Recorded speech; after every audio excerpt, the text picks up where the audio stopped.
ओम नमो भगवते वासुदेवाय। ओम नमो भगवते वासुदेवाय। ओम नमो भगवते वासुदेवाय। ओम अज्ञानतिमिरान्धस्य ज्ञानाञ्जनशलाकया चक्षुरुन्मीलितं येन तस्मै श्रीगुरवे नमः। श्रीचैतन्यमनोभीष्टं स्थापितं येन भूतले स्वयं रूपा कदा मह्यं तदा स्वावदन्तिहं। हे कृष्णा करुणा सिन्धो दीनबन्धो जगत्पते गोपेश गोपिका कान्ता राधा कान्ता नमोऽस्तुते। तप्त कांचन गौरांगी राधे वृंदावनेश्वरी वृषभानुसुते देवी प्रणमामि हरि प्रिये। वाञ्छाकल्पतरुभ्यश्च कृपसिन्धुभ्येव च पतितानां पावनेभ्यो वैष्णवेभ्यो नमो नमः। नमो विष्णुपादाय कृष्णप्रेष्ठाय भूतले श्रीमते भक्तिवेदान्तस्वामिनिधि नामिने। नमस्ते सरस्वती देवी गौरवाणी प्रचारिणे निर्विशेष शून्यवादी पाचायते देशतारिणे। जय श्री कृष्ण चैतन्य प्रभु नित्यानंद श्री अद्वैत गदाधर श्रीवासादि गौरभक्तवृंद। हरे कृष्णा कृष्ण कृष्ण हरे हरे, हरे राम राम राम हरे हरे। सर्वं कृष्णार्पणमस्तु, सर्वं कृष्णार्पणम। Hare Krishna devotees, Hare Krishna to all. இன்னைக்கு நம்ம டே 13th டேல இருக்கிறோம்। இன்னைக்கு 13th சாப்டர் பார்க்க போறோம், கஷேத்ரஜ்ய விபாக யோகம்। சரியா? இது என்ன அப்படின்னு பாத்தீங்கன்னா பக்தி கலந்த ஞான யோகம் அப்படி வச்சுக்கலாம்। ஓகேவா? நம்ம இன்னைக்கு 3rd மாடியூல் வரும், ஞான யோகம் வரும்। பகவான் வந்து கர்ம யோகம் சொன்னாங்க, அடுத்தது பக்தி யோகம் சொன்னாங்க। இப்ப அடுத்தது நம்ம பார்க்க போறது என்ன அப்படின்னா ஞான யோகம்। இந்த சாப்டர் என்ன ஸ்பெஷலா அப்படின்னா பக்தி கலந்த ஞான யோகம்னு வச்சுக்கலாம்। ஓகேவா? இப்ப நான் பிபிடி ஷேர் பண்றேன், ஷேர் பண்ணிட்டு ஸ்டார்ட் பண்றேன்।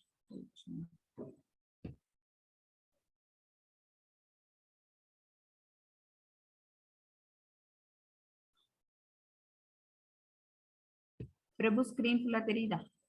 Yes, Mataji, yes. Yes, yes, प्रभु। हरे कृष्णा। கஷேத்ரஜ்ய விபாக யோகம் இதான் சாப்டர் 13। இயற்கையும் அனுபவிப்பவனும் உணர்வும்। சரியா? இயற்கையும் அனுபவிப்பனும் உணர்வும் அப்படின்னு வரும்போது ஃபர்ஸ்ட் இருக்கிறது என்ன அப்படின்னா இயற்கை। நம்ம வந்து டே 1லயே நம்ம பார்த்தது ஒரு விஷயம் என்ன அப்படின்னா சாப்டர் 1 படிச்ச போது ஒரு விஷயங்கள் சொன்னேன்। 5 விதமான விஷயங்கள்ல பகவத்கீதையில் சொல்லப்பட்டிருக்குது அப்படின்னு। என்னென்ன அப்படின்னா ஈஸ்வர, அப்புறம் ஜீவா, அப்புறம் பிரகிருதி, அப்புறம் காலம், அடுத்தது கர்மா। சரி, அந்த 5 விஷயங்கள் சொல்லப்பட்டிருக்குது। முழு பகவத்கீதையும் இந்த 5 பத்தி தான் பேசும்। என்ன ஈஸ்வர அப்படின்னா பரம ஆளுநர் பகவான், அவங்கதான் எல்லாருக்கும் மூத்தவங்க, எல்லாரையும் ஆளக்கூடியவங்க யாரு அப்படின்னா ஆதி மூலம் யாரு அப்படின்னா பகவான், அவங்கதான் வந்து ஈஸ்வர। அடுத்து ஜீவா அப்படின்னா நம்ம எல்லாரும் உயிர்வாழிகளாகிய நம்ம எல்லாரும் ஜீவ ஆத்மாக்கள் எல்லாரும் தான் ஜீவ அப்படிங்கிறது।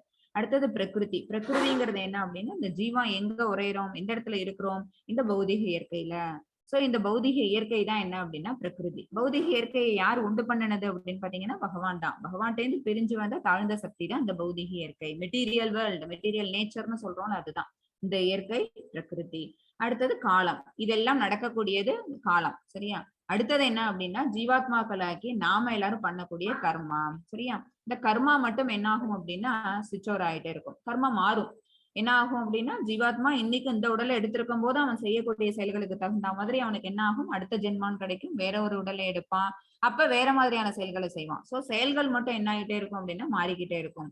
செயல்கள் ஏன் மாறுது அப்படின்னு பார்த்தோம்னா நம்ம எல்லாருமே யாருன்னு சொல்லியிருக்கிறோம், கட்டுண்ட ஆத்மாக்கள், கண்டிஷன்டு சோல்ஸ்। நம்ம எல்லாருமே லிவிங் என்டைட்டிஸ் எல்லாருமே என்ன அப்படின்னு பாத்தீங்கன்னா கண்டிஷன்டு சோல்। இவங்க என்ன பண்றோம் நம்ம எல்லாரும்னா இந்த ஜட இயற்கை இருக்கு பாத்தீங்களா, அந்த மெட்டீரியல் வேர்ல்டு இருக்குல்ல, இது எல்லாத்தையும் ஆளணும்। சரியா? நம்ம தான் இதை வந்து ஆட்சி பண்ணணும் அப்படிங்கிற எண்ணத்தினால நம்ம என்ன செய்யறோம், செயல்களை செஞ்சுக்கிட்டு இருக்கோம்। அப்ப அந்த செயல்களுக்கு தகுந்த மாதிரி நமக்கு என்ன கிடைக்குது, ஒரு ஒரு உடம்புங்கிறது கிடைக்குது। ஓகேவா? ஒரு உயிர் வாழிக்கும் அவன் வந்து இந்த ஜட இயற்கையை ஆளணும் அப்படிங்கிற எண்ணத்துக்கு தகுந்த மாதிரியான காரியங்கள் செய்யறான்। அந்த காரியங்களுக்கான தகுதிக்கு ஏத்த மாதிரி அவனுக்கு ஒரு உடலை பெறுகிறான்। சரியா?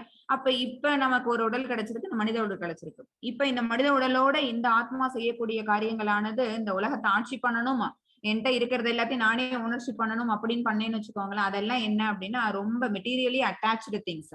மெட்டீரியலி அட்டாச்சு திங்ஸ் தான் பகவான் என்ன சொல்றாங்க, விட சொல்றாங்க। இதை விடு, என்ன வந்து பிடிச்சுக்கோ। சரியா? இது மேல டிட்டாச்மெண்ட் காட்டு, பகவான் மேல பற்றுதல வை। இதுதான் பகவத்கீதை, முழு பகவத்கீதையும் சொல்றது என்ன அப்படின்னா விடு அண்டு பிடி தத்துவம் தான்। சரியா? நம்ம இப்படி இல்லாம இந்த இந்த மெட்டீரியலி இந்த மாதிரி விஷயங்கள்லயே நம்ம வந்து மேல மேல நம்மளோட விஷயங்களை செஞ்சுட்டே இருக்கிறோம், நம்மளோட செயல்பாடுகள் எல்லாத்தையும் அதுலயே நடத்திட்டு இருக்கோம் அப்படின்னா அப்ப என்ன ஆகும், அது விளைவுகளுக்கு கட்டுண்டு போயிடுவோம்। ஏன்னா கட்டுண்ட ஆத்மா தான் நம்ம। சோ விளைவுகளை கட்டுண்டு போனதுனால நமக்கு என்ன ஆகும், மறுஜென்மம்னு கிடைக்கும். இந்த ஆத்மா வேற ஒரு உடல் எடுத்து வருவான். செகண்ட் சாப்டர்ல சொன்னப்பட்ட ஸ்லோகம் என்ன அப்படின்னா, தேகினோ அஸ்மின் இதா தேகே. எது மாறும், இந்த உடல் மாறிக்கிட்டே இருக்கும். ஆனா எது மாறாது, அந்த உடல்ல இருக்கக்கூடிய ஆத்மாங்கிறது மாறவே மாட்டான். சரியா? களத்தை அறிபவன் அவன் தான் யாரு அப்படின்னு பாத்தீங்கன்னா, இந்த உடல் அப்புறம் இந்த ஜட வாழ்க்கை எல்லாத்தையும், ஜட இயற்கை எல்லாத்தையும் அனுபவிக்கிறவன் யாரு அப்படின்னு பாத்தீங்கன்னா, இந்த களத்தை அறிபவன். இந்த உடலை கொண்டுள்ள இந்த ஆத்மா. இந்த ஆத்மா என்ன ஆகாது அப்படின்னா என்னைக்குமே மாறாது. பட் எது மட்டும் மாறும், அந்த ஆத்மா எடுக்கக்கூடிய உடல்ங்கிறது மட்டும் மாறிக்கிட்டே வரும். இததான் நம்ம இப்ப பார்க்க போறோம். அப்ப உடலை நம்ம வந்து இந்த உடல்ங்கிறது வேற வேற வேற உடலை வந்து இந்த ஆத்மாங்கிறது எடுத்துக்கிட்டு இருக்குது. அப்ப இந்த உடல்ல இருக்கக்கூடிய இந்த ஆத்மாவோட வேற யாரு உரையிறா, ஆத்மாவோடயே அசோசியேட்டா இருக்கக்கூடியவங்க இன்னொருத்தவங்க யாரு, அவங்க 2 பேராலையும் இந்த உடல்ங்கிறது என்னென்ன மாதிரி செயல்களை செய்யுது, அப்ப அதுக்கு தகுந்த மாதிரிதான உடல் தான் அடுத்த ஜென்மால கிடைக்குதா, இந்த விஷயங்கள்லாம் தெரிஞ்சுக்கிறது என்ன அப்படின்னா ஞானம். இதெல்லாம் உணர்ந்துட்டோம், இந்த ஞானத்தை பெற்றுட்டோம் அப்படின்னா, இந்த ஞானம் கிடைக்கிறதுக்கான இதுதான் சாப்டர் தான் எது அப்படின்னு பாத்தீங்கன்னா, இந்த கஷேத்திரஞ விபாக யோகம். சரியா? இந்த களம், இந்த உடல்ல ஒருத்தவன் இருக்கிறான். இந்த உடலை அறிபவன் யாரு அப்படின்னு பாத்தீங்கன்னா, அந்த உடலுக்குள்ள உரையக்கூடிய அந்த ஜீவாத்மா தான். அந்த ஜீவாத்மா கூடயே இன்னொருத்தவங்களும் இருக்கிறாங்க. அது யாருன்னா பரமாத்மா. சோ இந்த ஜீவாத்மா பரமாத்மா 2 பேரும் யாரு அப்படின்னு பாத்தீங்கன்னா, அந்த உடலை பத்தி தெரிஞ்சவங்க. சோ இந்த உடலும் இந்த உடலை பத்தி தெரிஞ்சவங்களும் சேர்ந்து செய்யக்கூடிய காரியங்கள் என்னவா இருக்கணும் அப்படின்னா, ஞானத்தை தெரிஞ்சுக்கணும். ஞானத்தை தெரிஞ்சுக்கிறது மூலமா முக்திக்கு வழி. சரியா? ஞானம் மூலமா நம்ம எப்படி மோட்சம் பெறலாம்ங்கிறது தான். ஏன்னா பக்தி யோகம் சொல்லப்பட்டுடுச்சு ஆல்ரெடி. பக்தி யோகம் தான் பெஸ்ட் அப்படிங்கும் போது அடுத்தது எதுக்கு பகவான் ஞான யோகத்துக்கு போறாங்க, நமக்கு ஒரு டவுட் வரும்ல. அதுக்காக தான் சொல்றோம், இது பக்தி கலந்த ஞான யோகம். ஒரு புத்தியை தெரிஞ்சுக்கிறது மூலமா, ஒரு ஞானத்தை அடையிறது மூலமா நம்ம என்ன செய்யலாம் அப்படின்னா மோட்சம் அடையலாம். சரியா? 4th சாப்டர் பார்த்தோம்ல, உன்னத அறிவு. அதுலயும் பகவான் என்ன சொல்லி கொடுத்தாங்க, அறிவு தான் கொடுத்தாங்க. அந்த அறிவு மூலமா நம்ம முக்தி அடையலாம். அதே மாதிரி இங்கேயும் என்ன கிடைக்குது அப்படின்னா ஞானம் தான் கிடைக்குது. ஞானத்தை தெரிஞ்சுக்கிறது மூலமா மோட்ச பாதைய நம்ம அணுக முடியும். இதோட கண்ணோட்டம் பாத்தீங்கன்னா, அர்ஜுனனின் 6 கேள்வி. ஃபர்ஸ்ட் வெர்ஸ்ல 13.1ல அர்ஜுனன் வந்து ஒரு கொஸ்டின் கேட்பாங்க. அதுல 6 கேள்விகள், ஒரே ஒரு வெர்ஸ்ல 6 கேள்விகள் இருக்கும். அந்த 6 கேள்விகளுக்கும் பகவான் வந்து பதில் கொடுக்குறாங்க. 13.2ல இருந்து 7 வரைக்கும் கிருஷ்ணர் கஷேத்திரஞத்தின் ஞானத்தையும் விவரிக்கிறார். 13.2ல இருந்து 7 வரைக்கும் அர்ஜுனனோட கேள்விகளுக்கு பதில்ங்கிறது தரப்படுது. அடுத்தது 13.8ல இருந்து 12 வரைக்கும் என்ன அப்படின்னா ஞானம், அறிவை பெறுவதற்கான செயல்முறை விளக்கப்படுது. எதெல்லாம் ஞானம், எதெல்லாம் அறியாமை அப்படிங்கறத சொல்லுவாங்க. 4 இம்பார்ட்டன்ட் ஸ்லோகாஸ்ல பகவான் சொல்லி தருவாங்க. இதுதான் ஞானம், இதை தவிர வேற தெரிஞ்சுக்க வேண்டியது இல்லை அப்படிங்கிற மாதிரி 4 சொல்லுவாங்க. 4 ஸ்லோகாஸ்ல. ஞேயம், அறியப்படும் பொருள் என்ன அப்படிங்கிறது 13ல இருந்து 19 வரைக்கும் சொல்லப்பட்டிருக்குது. நமக்கு ஒரு விஷயம் தெரிஞ்சிருச்சுன்னா அந்த தெரிஞ்ச விஷயம் மூலமா நம்ம எதை கண்டுபிடிக்கணும்னு நினைப்போம் அப்படின்னா, அதை விட ரொம்ப முக்கியமான விஷயம், அதை விட ரொம்ப பெரிய விஷயத்த எக்ஸ்பிளிசிட் பண்ணணும்னு நினைப்போம். அதுதான் என்ன அப்படின்னு பாத்தீங்கன்னா பகவான். சோ பகவானை பத்தின எல்லா விஷயங்களும் தெரிஞ்சுக்கிறது தான் அறிவின் பொருள். அறியப்படும் பொருள் எது அப்படின்னு பாத்தீங்கன்னா பகவான் தான். அவங்கள ரியலைஸ் பண்ணணும் அப்படிங்கிறதுக்காக தான் அந்த ஞானம்ங்கிறது சொல்லப்படுது. சோ நம்ம கத்துக்கிட்ட அந்த ஞானத்தை வச்சு நம்ம எதை தெரிஞ்சுக்கிறோம் அப்படின்னா பகவானை தெரிஞ்சுக்கிறோம். இந்த 13ல இருந்து 19 வரைக்கும் சொல்லப்பட்டிருக்குது. தென் பிரகிருதி புருஷனும் அவர்களது சங்கமம், அது 20ல இருந்து 26 வரைக்கும் இருக்கு. ஞான சக்ஷுஷு, அறிவின் பார்வை. ஒருத்தவங்களுக்கு இந்த ஞானம் கிடைச்சிருச்சு அப்படின்னா அவன் எப்படி பகவான் அணுகணும்னு நம்மளோட பார்வை எப்படி இருக்கும். நம்மளோட கண்கள் இருக்கு. இந்த கண்கள் என்ன அப்படின்னு பாத்தீங்கன்னா ஜடப்புலன்கள். இது மூலமா நம்ம பார்க்கக்கூடியது எல்லாம் என்ன அப்படின்னா ஜட விஷயங்களை தான் நம்ம பாக்குறோம். பட் நமக்கு ஒரு ஞான பார்வை, இது ஒரு திவ்யமான கண்கள்னு கிடைச்சுன்னு வச்சுக்கோங்களேன். அப்ப நம்ம என்ன செய்வோம், நமக்கு கிடைச்ச ஞானத்தை வச்சு பகவானை தெரிஞ்சுப்போம்.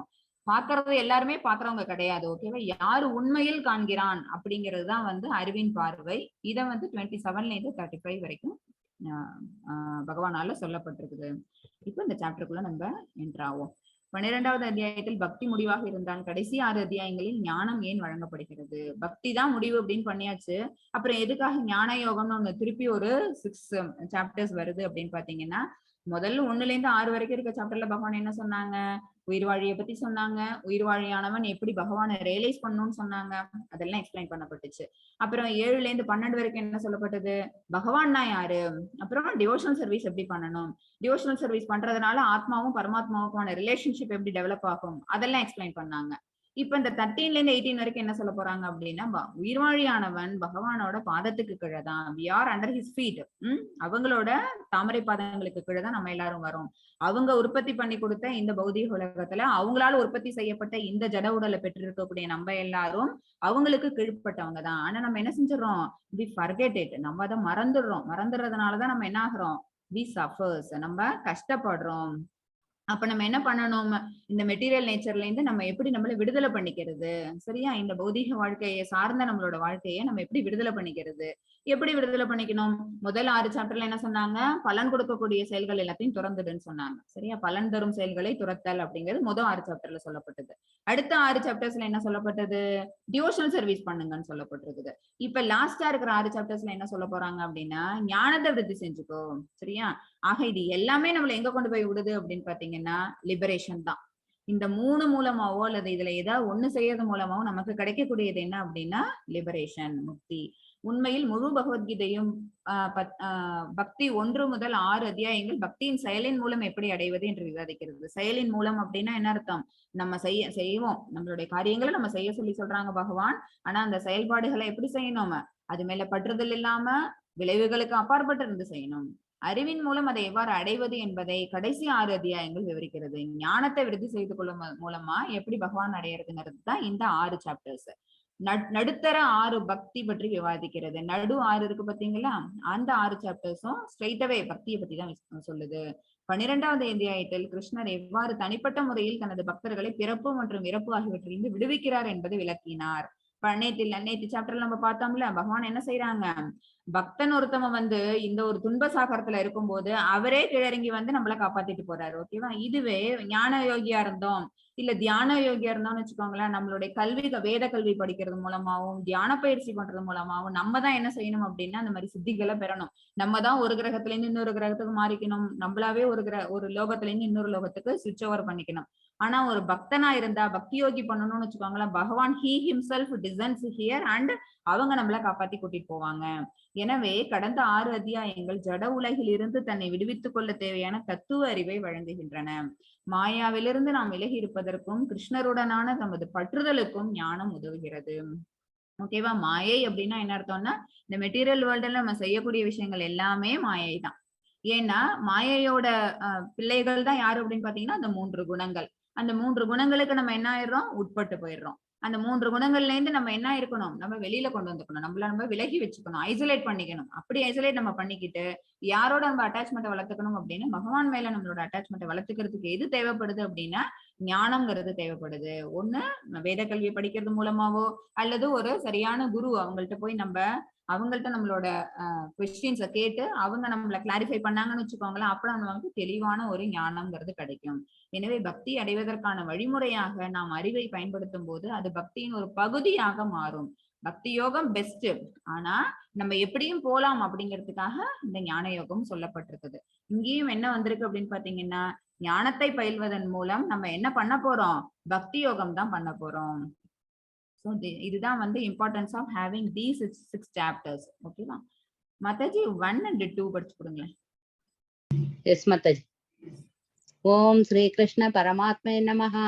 ஸ்ரீமத் பகவத்கீதா அத த்ரயோதசோऽध्यायः. சேத்ரக்ன விபாக யோகः. அர்ஜுனம் வாச்சம் பிரகிருதிம் புருஷம் சைவ சேத்ரம் சேத்ரக்னமேவ ச ஏதத் வேதிதுமிச்சாமி ஞானம் ஞேயம் ச சேஷவம்.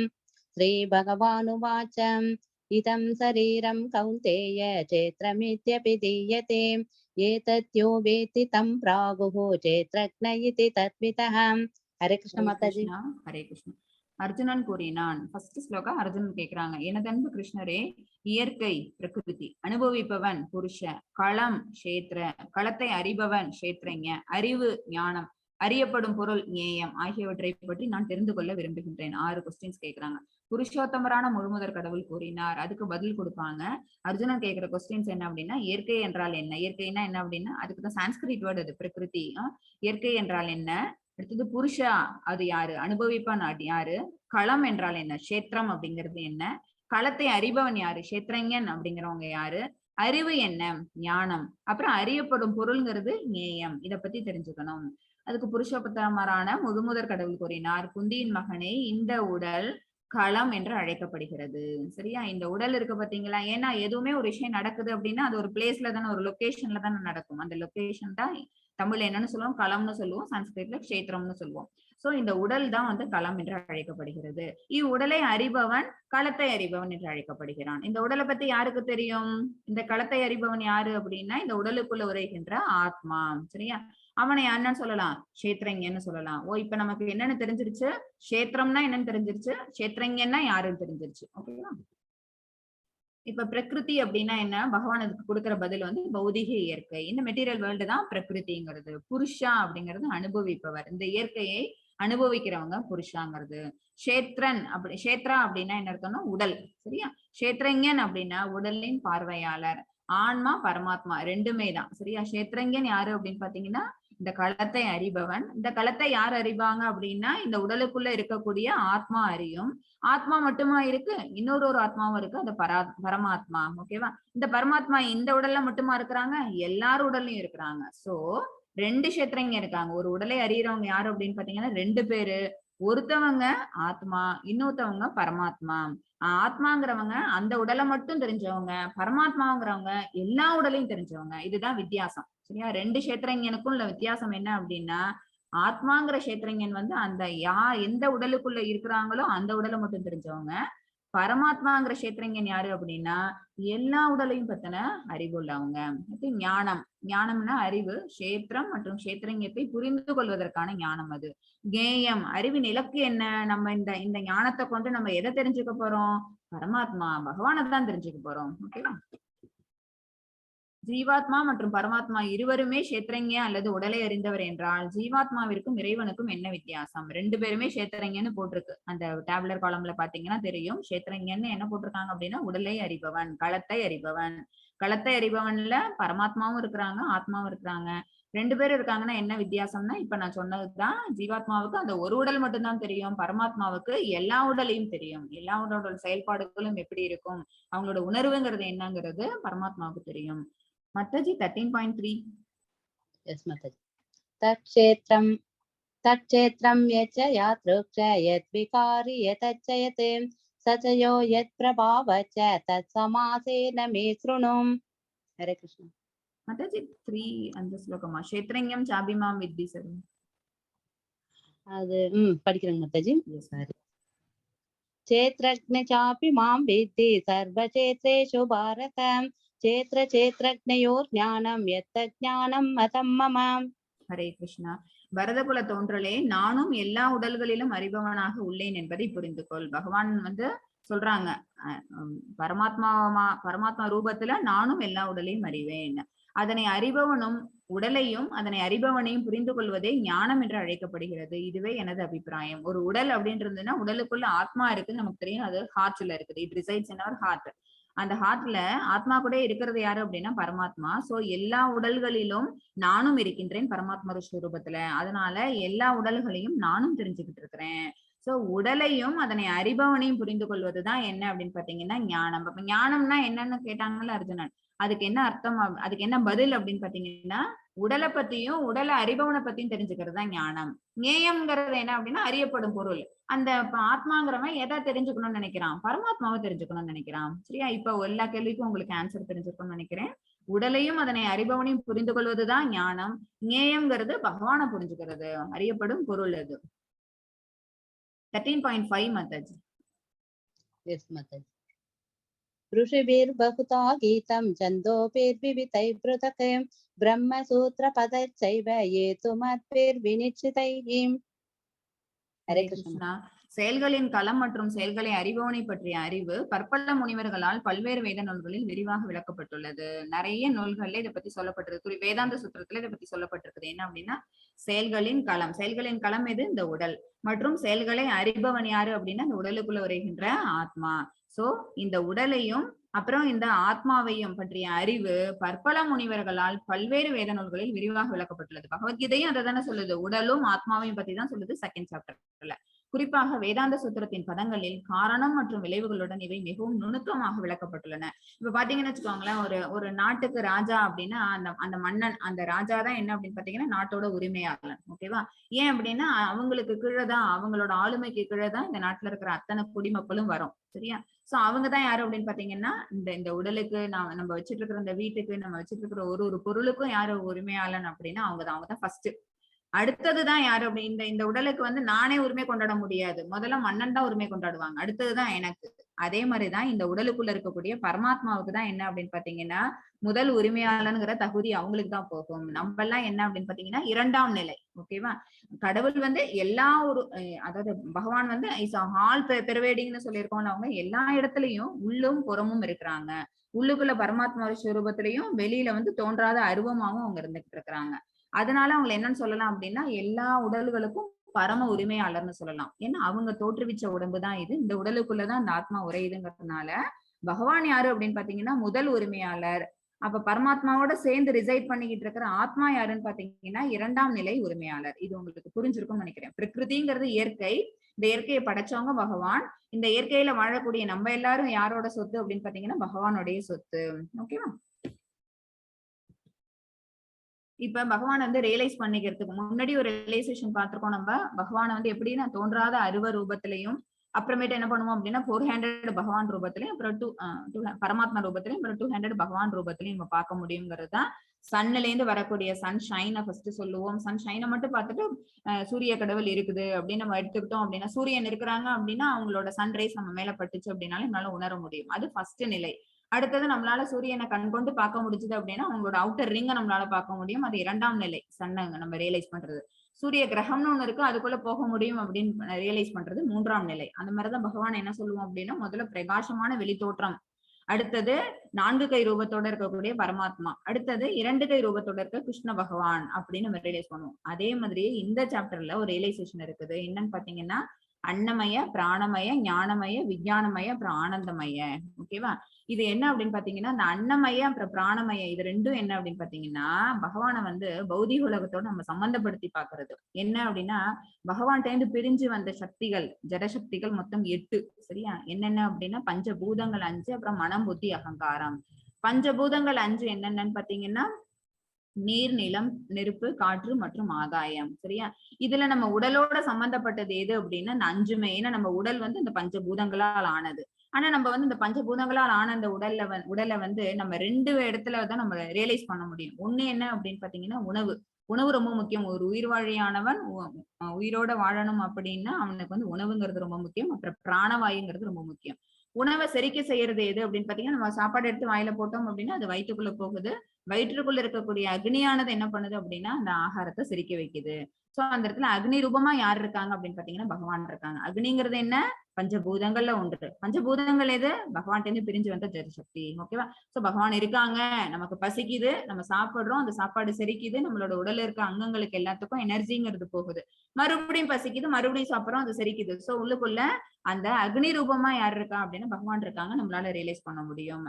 அது ஒண்ணு. அதே மாதிரி எப்படி உணவு முக்கியமோ அதே மாதிரி பிராணவாயு ரொம்ப முக்கியம். பிராணவாயு எந்த இடத்துல இருக்கு? லங்ஸ். நம்ம மூச்சை வந்து மூக்கு வழியா மூச்சை இழுத்து வெளில விடும்போது அந்த இடத்துல எது நம்மளுக்கு ரொம்ப ஹெல்ப்ஃபுல்லா இருக்குது, எந்த ஆர்கன் அப்படின்னா லங்ஸ். ஓகேவா? அப்ப லங்ஸ்ல பிராணவாயு உள்ளர போயிட்டு வெளியில வரும்போது என்ன ஆகுது அப்படின்னு பாத்தீங்கன்னா நமக்கு அந்த உயிர் மூச்சு காற்று அது உள்வாங்கி வெளியே இழுத்து தருது. அப்ப அந்த காற்று உள் சுவாசம் வெளி சுவாசம் போறதை வச்சு நம்ம என்ன செய்ய முடியும்? பகவான் வந்து காற்று சுரூபத்துல அந்த இடத்துல இருக்கிறாங்க. சரியா? இந்த 2ம் நடந்தாதான் ஒரு உயிர் வாழியானவன் இந்த இடத்துல வந்து ஹீஸ் அலைவ் அப்படின்னு சொல்ல முடியும். சோ அன்னமயா, பிராணமயா 2 விதமான ரியலைசேஷன் என்ன அப்படின்னா பகவான் வந்து ஜட பொருளுக்கு ஆட்பட்டு நம்மளோட இருக்கிறாங்க அப்படின்னு நம்ம வந்து சாதாரண அளவுல, சரியா, அதாவது பௌதிக சம்பந்தப்பட்ட அளவுல நம்ம பகவானை புரிஞ்சுக்கிறோம் அப்படின்னா அந்த மாதிரியான ரியலைசேஷன் எது அப்படின்னா பாட்டம் லெவலான அன்னமயா, பாட்டம் விட கொஞ்சம் கூட என்ன அப்படின்னா பிராணமயா ரியலைசேஷன். இது இந்த மாதிரி இப்ப முதல் நிலை பக்தர்கள் என்ன செய்வோம் அப்படின்னு பாத்தீங்கன்னா இப்படிதான் ரியலைஸ் பண்ணிப்போம். பகவான் இருக்கிறாங்க, அக்னி சுரூபத்தமா இருக்கிறாங்க, அப்புறம் வாயு சுரூபத்துல இருக்கிறாங்க அப்படின்னு சொல்லிட்டு பஞ்சபூதங்களை அதோட கண்ணோட்டத்துல நம்ம பார்த்தோம் அப்படின்னா பகவான் இருக்காங்கிற ஒரு உண்மை நமக்கு புலப்படும். சோ இந்த மாதிரி நம்ம ஃபர்ஸ்ட் லெவல் ஆஃப் ரியலைசேஷன் வச்சிருப்போம். அடுத்தது என்ன அப்படின்னா ஞானமய, விஞ்ஞானமய. இது 2ம் என்ன அப்படின்னா இதுக்கு அடுத்த நிலைகள். இது 2ம் வந்து உயிர் வாழறதுக்கு தேவையான உணவு மற்றும் உயிர் மூச்சு இதை சம்பந்தப்படுத்தி நம்ம பௌதிக இயற்கையோட நம்ம அதை கொண்டு வந்துட்டு இருக்கிறோம். அடுத்தது என்ன அப்படின்னு பாத்தீங்கன்னா அதுவும் பகவான்கிட்ட இருந்து பிரிஞ்சு வந்ததுதான். பகவான் தான் அதை உற்பத்தி பண்ணாங்க, ஆனா பகவான் அதுக்கு அப்பாற்பட்டு நிக்கிறாங்க. இந்த விஷயத்த நான் உங்களுக்கு நிறைய முறை சொல்லியிருக்கேன். அது என்ன அப்படின்னா 3 மோட்ஸ் ஆஃப் நேச்சர், 3 குணங்கள் இருக்கு பாத்தீங்களா, 3 குணங்களுக்கும் யாரு உற்பத்தி பண்ணாங்க அப்படின்னா பகவான் தான். ஆனா அந்த குணங்களுக்கு அப்பாற்பட்டு தான் அவங்க எப்பவுமே நிப்பாங்க. சரியா? 3 குணங்கள் என்ன? சத்துவ, ரஜஸ் அண்ட் தமோ குணங்கள். இந்த 3 குணங்களுக்கு தகுந்த மாதிரி ஒருத்தவங்க என்ன செய்வோம்? யோசிப்போம். நம்மளோட உணர்வு நிலை அப்படிங்கிறது அந்த மாதிரி இருக்கும். சரியா? நம்ம யோசிச்சு அதுக்காக செயல்படுத்துற முறைங்கிறது ஒரு வித்தியாசப்படும். ஒரு குணத்துல இருக்கிறவங்களுக்கும் ஒரு விதமான செயல்பாடுகள் இருக்கும். சோ பகவான்கிறவங்க இந்த குணங்களுக்கு அடிப்படையில நம்ம அவங்களை புரிஞ்சுக்கிட்டோம் அப்படின்னா அது என்னன்னா இந்த ஞானமய அப்புறம் விஞ்ஞானமய. இது 2வது டைப் ஆஃப் ரியலைசேஷன். பக்தி நிலையில இன்னும் கொஞ்சம் நம்ம கூட போயிட்டோம்னு வச்சுக்கோங்களேன், இன்னும் கொஞ்சம் அதிக ப்ராக்ரஸ் ஆகி வந்திருக்கோம் அப்படின்னா நம்மளால பகவானை இந்த 2 விதத்திலையும் ரியலைஸ் பண்ண முடியும். இதுக்கும் மேல டாப் மோஸ்ட் என்ன அப்படின்னு பாத்தீங்கன்னா ஆனந்தமய. ஆனந்தமயன்னா என்ன அர்த்தம்னா பகவான்கிறவங்க இந்த குணங்களுக்கும் அப்பாற்பட்டு நிக்கிறாங்க, நிர்குணவாதியா இருக்கிறாங்க. அவங்க எப்பவுமே சச்சிதானந்த சுரூப நிலையில அவங்க இருக்கிறாங்க அப்படின்னு சொல்லிட்டு பகவான ஒரு ரூபம் வழிபாடு. இது பாட்டம் லெவல்ல இருக்கிறது 2 என்ன அப்படின்னா அக்னியாவோ பிராணவாயுவோ பகவானை பாக்குறது.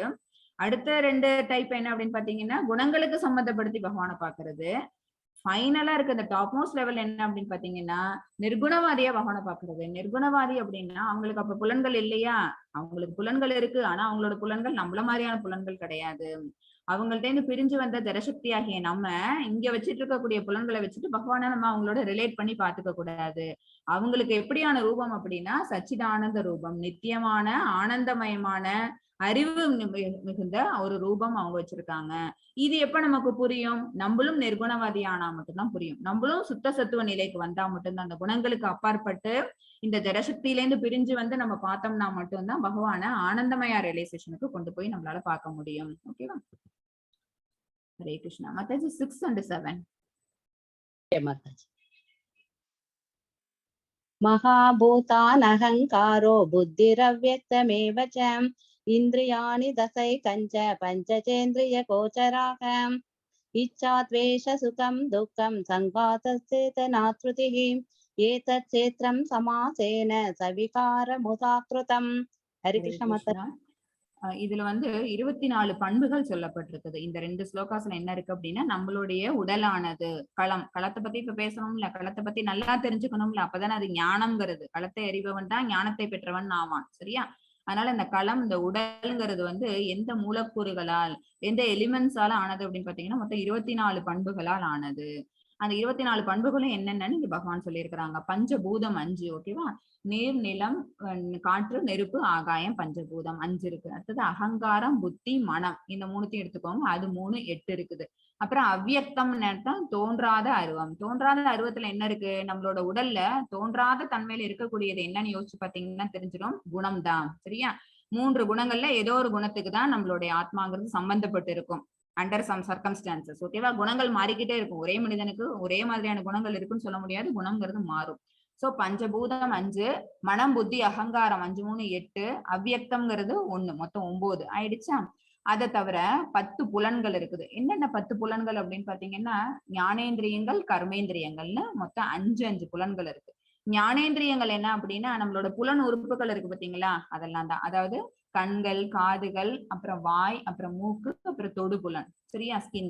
இது கர்மேந்திரியங்கள்ல என்ன அர்த்தம் அப்படின்னு பாத்தீங்கன்னா நம்ம நடக்கிறோம்ல, சோ நம்ம ஏதாவது காரியங்களை எடுக்கிறோம், செய்யறோம்ல, சோ கைகள், அப்புறம் கால்கள், அப்புறம் வாய் மூலமா பேசுறோம்ல, அந்த வாய்ஸ் அது, அப்புறம் நம்மளோட ரீப்ரொடக்டிவ் ஆர்கன் இருக்குல்ல, ஜெனைட்டல்ஸ், அப்புறம் ஆனஸ், எக்ஸ்கிரீட்டரி ஆர்கன். இந்த 5. ஓகேவா? சோ இந்த 10 புலன்கள்ங்கிறது என்ன அப்படின்னு பாத்தீங்கன்னா 5 ஞானேந்திரியங்கள், 5 கர்மேந்திரியங்கள். ஓகேவா? 5 5 10 ஆயிடுச்சு. ஏற்கனவே ஒரு 9 சொல்லியிருந்தோம், 19. இப்ப 5 புலன் பொருட்கள். 5 புலன் பொருட்கள்னா என்ன அர்த்தம் அப்படின்னா அந்த புலன் அங்க இருக்குல்ல, புலன்கள் 5 வச்சு நம்ம என்னென்ன காரியங்கள் செய்வோம்னா கண்களால பார்ப்போம், அப்புறம் காதால கேட்போம், அப்புறம் வாயால நம்ம என்ன பண்ணுவோம், டேஸ்ட் பண்ணி பார்ப்போம், மூக்கால நுகர்வோம், கையால தொட்டு பார்ப்போம், தொடு புலன்கள் மூலமா, டச் சென்ஸ் மூலமா என்ன பண்ணுவோம், எதையோ ஒன்று தொடுவோம். ஓகேவா? இந்த 5 புலன் பொருட்கள். ஆக 24 வந்துருச்சு. ஓகேவா? பஞ்சபூதம் 5, 10 புலன்கள் 10, மொத்தம் 15, 5 புலன் பொருட்கள் 5, 20 ஆயிடுச்சு.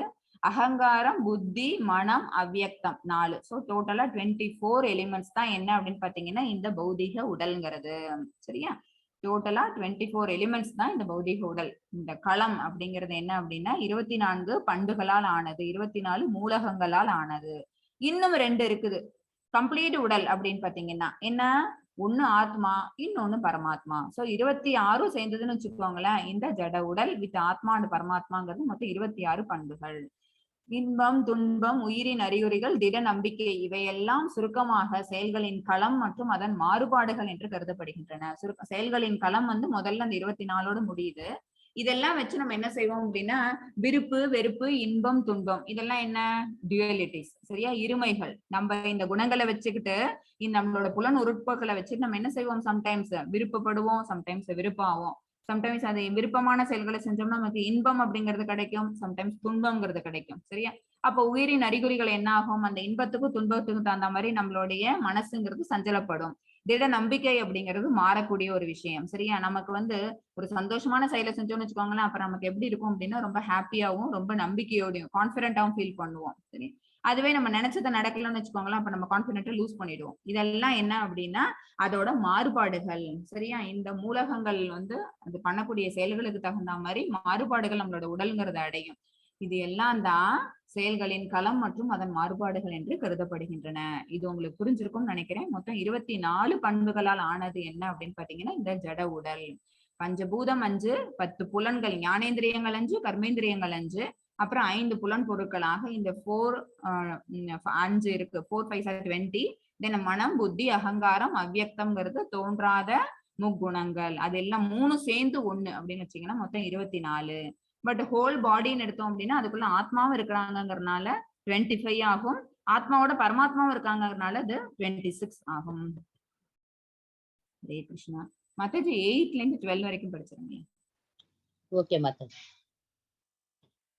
அமானித்வம் அதம் பித்வம் அஹிம்சா சாந்திரார்ஜவம் ஆச்சார்யோபாசனம் சௌசம் ஸ்தைர்யமாத்ம விநிகிரகம் இந்திரியார்த்தேஷு வைராக்யம் அனஹங்கார ஏவ ச ஜன்ம மிருத்யு ஜரா வியாதி துக்கதோஷானுதர்சனம் அசக்திரணபிஷ்வங்கः புத்திரதாரா கృహాதிஷு நித்யஞ்ச சமசித்தத்வம் அஷ்டானிஷ்டோபபத்திஷு மயி சானன்ய யோகேன பக்திரவ்யபிசாரிணீம் விவிக்ததேச சேவித்வம் அரதிர்ஜன சம்சதிம் அத்யாத்மஜ்ஞான நித்யத்வம் தத்வஜ்ஞானார்த்த தர்சனம் ஏதத் ஞானமிதி ப்ரோக்தம் அஜ்ஞானம் யததோன்யதாம் ஜ்ஞேயம் யத்தத் பிரவக்ஷ்யாமி யஜ்ஞாத்வாம்ருதமஸ்னுதே அநாதிமத் பரம் பிரம்ம ந சத்தன்னாச துஷ்யதே.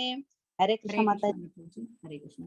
இப்ப வந்து எது ஞானம் அப்படிங்கறது பகவான் சொல்றாங்க, ஓகேவா. ஞானம் என்னங்கிறது இப்பவே நமக்கு புரிஞ்சிருக்கும். களத்தை அறியறது அப்படிங்கறது தான் ஞானம், ஓகேவா. களத்தை அறிபவன் யார், அப்புறம் அந்த களம்ங்கிறது என்ன, இதுதான் ஞானம் நமக்கு தெரிஞ்சிருக்கும். களத்தை அறிபவன் 2 பேரும் தெரியுது, ஒண்ணு ஆத்மா இன்னொன்னு பரமாத்மா. இதுதான் உண்மையான ஞானம். இதை தவிர வேற என்ன நம்ம தெரிஞ்சுக்கணும் பகவான் சொல்றாங்க, எதெல்லாம் ஞானம்னு அறிவிக்கிறாங்க அப்படின்னா அடக்கம், கர்வமின்மை, அஹிம்சை, பொறுமை, எளிமை, அங்கீகரிக்கப்பட்ட ஆன்மீக குருவை அணுகுதல், ஓகேவா. இதெல்லாம் நமக்கு முக்கியமான தேவைகள், ஓகேவா. நம்ம ஒரு பக்தனா ஆயிட்டோம் அப்படின்னாலே நமக்கு என்ன இருக்காது அப்படின்னா இதுக்கு ஆப்போசிட்டா இருக்கக்கூடிய எந்த விஷயங்களும் நம்ம செய்ய மாட்டோம், ஓகேவா. எப்பவுமே அடக்கமா இருப்போம், சப்மிசிவா இருப்போம். கர்வமின்மை, ஏன்னா எதுவுமே நம்ம ஓனர்ஷிப் பண்ணல அப்படிங்கிற எண்ணம் வந்துருச்சுன்னு வச்சுக்கோங்களேன், நமக்கு என்ன வராது, அந்த பிரைடு நேச்சர் அது வரவே வராது. இது என்கிட்ட இருக்கு, நான் இவ்வளவு பெரிய கார் வச்சிருக்கேன், இதெல்லாம் நமக்கு தோணாது. எல்லாமே பகவான் கொடுத்தது, நம்ம கொஞ்ச நாள் இதை அனுபவிச்சுட்டு நம்ம போறோம் அப்படிங்கிற எண்ணம் நமக்கு வந்துருச்சுன்னு வச்சுக்கோங்களேன், நம்ம பிரைடா ஃபீல் பண்ணுவோமா, நிச்சயமா இருக்காது. அப்புறம் அகிம்சை, யாருமே என்ன பண்ண மாட்டோம், வயலண்டா நம்ம பிஹேவ் பண்ண மாட்டோம், ரூடா பேச மாட்டோம், அபியூஸ் பண்ண மாட்டோம். இதெல்லாமே என்ன அப்படின்னா ஒன் கைண்ட் ஆஃப் அகிம்சை தான். அப்புறம் பொறுமை, நமக்கு எல்லாருக்குமே என்ன வந்துரும் அப்படின்னா பொறுமை வந்துடும், நிதானம்ங்கிறது வந்துடும். எளிமையா இருப்போம். அப்புறம் அங்கீகரிக்கப்பட்ட ஆண்மை, நமக்கு இதை டவுட்ஸ் இருந்துன்னு வச்சுக்கோங்களேன், நம்மளோட குரு கிட்ட போய் நம்ம அதை கிளாரிஃபை பண்ணிப்போம். கொஸ்டின்ஸ் கேட்டு அவங்க சொல்ற அந்த வழிமுறைகளை நம்ம ஃபாலோ பண்ணுவோம். அப்புறம் தூய்மை பேணுவோம். உடல் தூய்மை, மன தூய்மை ரெண்டும் தேவை. உடல் தூய்மைங்கிறது நம்ம வந்து குளிச்சு நம்ம சுத்தபத்தமா இருக்கிறது. மன தூய்மைங்கிறது ஜபம் பண்றது மூலமா நம்மளோட மன ஜட மாசுகள் எல்லாத்தையும் நம்ம களைஞ்சிடுறது. அப்புறம் தளராமை, நம்ம எப்பவுமே என்ன செய்ய மாட்டோம் அப்படின்னு பாத்தீங்கன்னா தோண்டு போக மாட்டோம். ஒரு விஷயம் நடக்குதுன்னு வச்சுக்கோங்களேன், அது நடக்கிற வரைக்கும் அந்த முயற்சிங்கிறத போட்டுட்டே இருப்போம். கண்டினியூஸ் முயற்சி தான். எப்படி பகவானை கட்டுறதுக்கு வந்து குட்டி கிருஷ்ணர் தான் அவங்களோட இடுப்பு சுத்தளவு எவ்வளவு இருக்கும், ஆனா அதை கட்டுறதுக்கு அந்த உரலோட சேர்ந்து கட்டுறதுக்கு அவங்க எடுத்துக்கிட்ட பிரயத்தனம்ங்கிறது 12 ஹார்ஸ்க்கு மேல. காலையில ஆரம்பிச்சவங்க யசோதாமா என்ன செஞ்சாங்க, சாயங்காலம் தான் கட்ட முடிஞ்சது. அப்பயும் எப்படி பகவானோட அனுகிரகம் இருந்தனால்தான் கட்ட முடிஞ்சது. வீட்டுல இருக்கிற அத்தனை கயிறும் யூஸ் பண்ணாங்களா, 150 மீட்டர்ஸ் ஆஃப் கயிறு அதை சொல்லுவாங்க.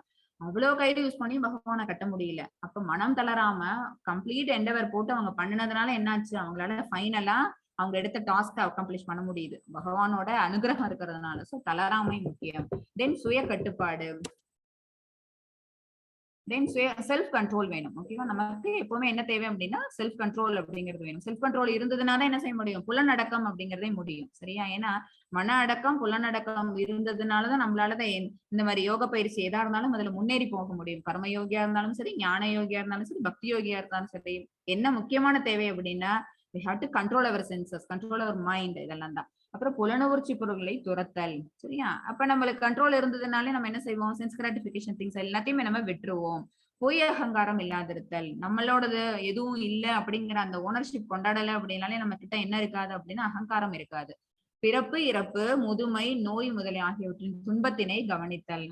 நம்ம என்ன இந்த பாடிங்கிறத எடுக்கிறோம்னு வச்சுக்கோங்களேன், தேகினோஸ்மின் இதா தேகி கௌமாரம் எவ்வனம் ஜரா. என்ன பண்ணுது, இந்த உடலானது பிறக்குது, அப்புறம் கொஞ்ச நாள் இருக்குது, அப்புறம் வளருது. சரியா, வளர்ந்த பிறகு நம்ம என்ன பண்றோம், ரீப்ரொடியூஸ் பண்றோம், தென் தளருது, தென் இறக்குது. ஓகேவா, இந்த வேலைகள் தான் அந்த உடல் 6 ஸ்டேஜஸ் அது ப்ராக்ரசிவா கடந்துட்டே போகுது. இந்த மாதிரி விஷயத்து மேல நம்ம என்ன எதனால அந்த தளர்தல்ங்கிறது வருது, நம்மளுடைய வயதான காரணத்தினால, முதுமை வந்ததுனால, அப்புறம் டிசீஸ் நோய் வந்ததுனால, ஜென்ம மிருத்யு ஜரா வியாதின்னு சொல்லுவாங்க, பர்த் டெத் ஓல்டேஜ் டிசீஸ். இதை பத்தின கவலைகள்லாம் இருக்காது. ஏன் இருக்காது, இந்த உடலுக்கு தான் அதை நடக்குது, இந்த ஆன்மாவுக்கு இல்ல அப்படிங்கிற அறிவு நமக்கு வந்துருது. ஓகேவா, அப்புறம் குழந்தைகள், மனைவி, வீடு மற்றும் இதர பந்தத்திலிருந்து விடுபட்டு இருத்தல்.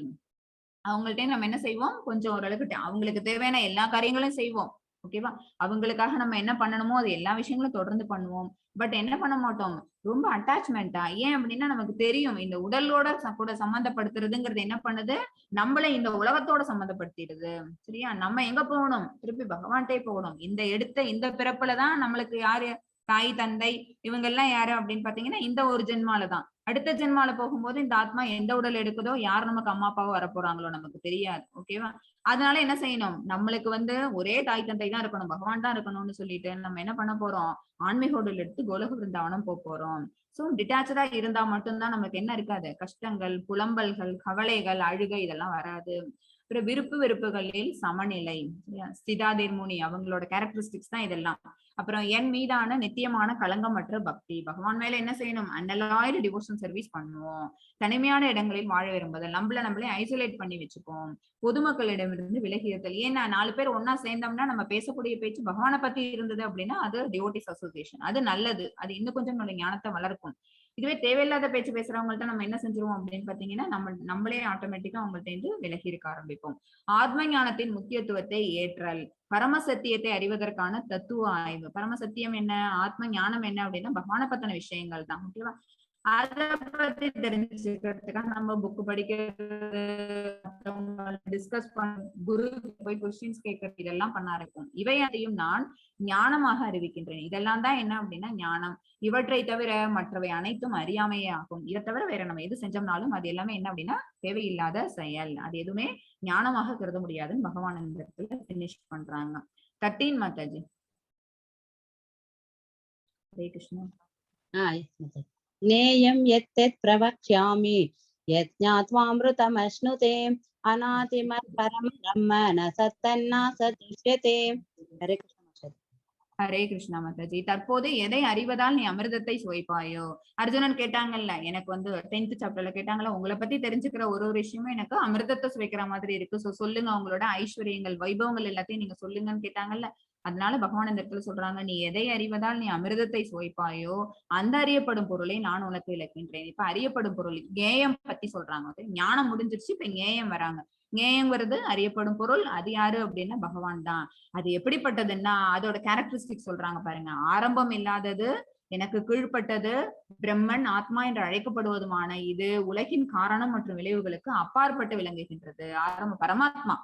ஞேயம்ங்கிறது என்ன அப்படின்னு பாத்தீங்கன்னா அறியப்படும் பொருள், பகவானை பத்தின அந்த ரியலைசேஷன் தான். பரமாத்மா அது யாரு அப்படின்னா பகவானுக்கு கீழ்ப்பட்டது, அவங்கள்ட்ட இருந்து பிரிஞ்சு வந்திருக்கிறது தானே. ஓகேவா, பிரம்மன் ஆத்மா என்று அழைக்கப்படுவதுமான இதை என்னன்னு சொல்லுவோம், நம்ம பரபிரம்மம்னு சொல்லுவோம். பரமாத்மாவை என்ன சொல்லுவோம் அப்படின்னு, நம்ம எல்லாம் பிரம்மன் யாரு அப்படின்னா அவங்க பரபிரம்மன். அப்புறம் நம்ம எல்லாம் ஜீவாத்மா, அவங்க யாரு அப்படின்னா பரமாத்மா. ஜட உலகின் காரணம் மற்றும் விளைவுகளுக்கு அப்பாற்பட்டு அது விளங்குகின்றது. 15 மாதாஜி. ஹரே கிருஷ்ணா. हरे कृष्ण माताजी। बहिरंत सर्वेन्द्रिय गुणापासं सर्वेन्द्रिय विवर्जितम् असक्तं सर्वभृत्सैव निर्गुणं गुणभोक्तृ च। हरे ஹரே कृष्ण। கிருஷ்ணா. எல்லா புலன்களுக்கும் மூல காரணம் பரமாத்மாவே, இருப்பினும் அவரிடம் புலன்கள் கிடையாது. சரியா? அவங்களுக்கு தான் எல்லா புலன்களும் என்ன அப்படின்னா அவங்க கொடுத்ததுதான். நம்மள்ட்ட இருக்கிற எல்லா புலன்களும் அவங்க கொடுத்ததுதான். இருப்பினும் அவரிடம் புலன்கள் கிடையாது. புலன்கள் கிடையாது அப்படின்னா என்ன அர்த்தம்? அவங்க புலன் இல்லாதவரும் சொல்ல முடியாது. அவங்களோட திவ்யமான புலன்கள் நம்மளோட கம்பேர் பண்ணி பார்க்க முடியாது. அவரே எல்லா உயிர்வாழிகளையும் பராமரிப்பவர். He is the maintainer. இருப்பினும் அவர் பற்றற்றவராக உள்ளார். அவர்கிட்ட இருந்து நம்ம தெரிஞ்சுக்கணும். சரியா?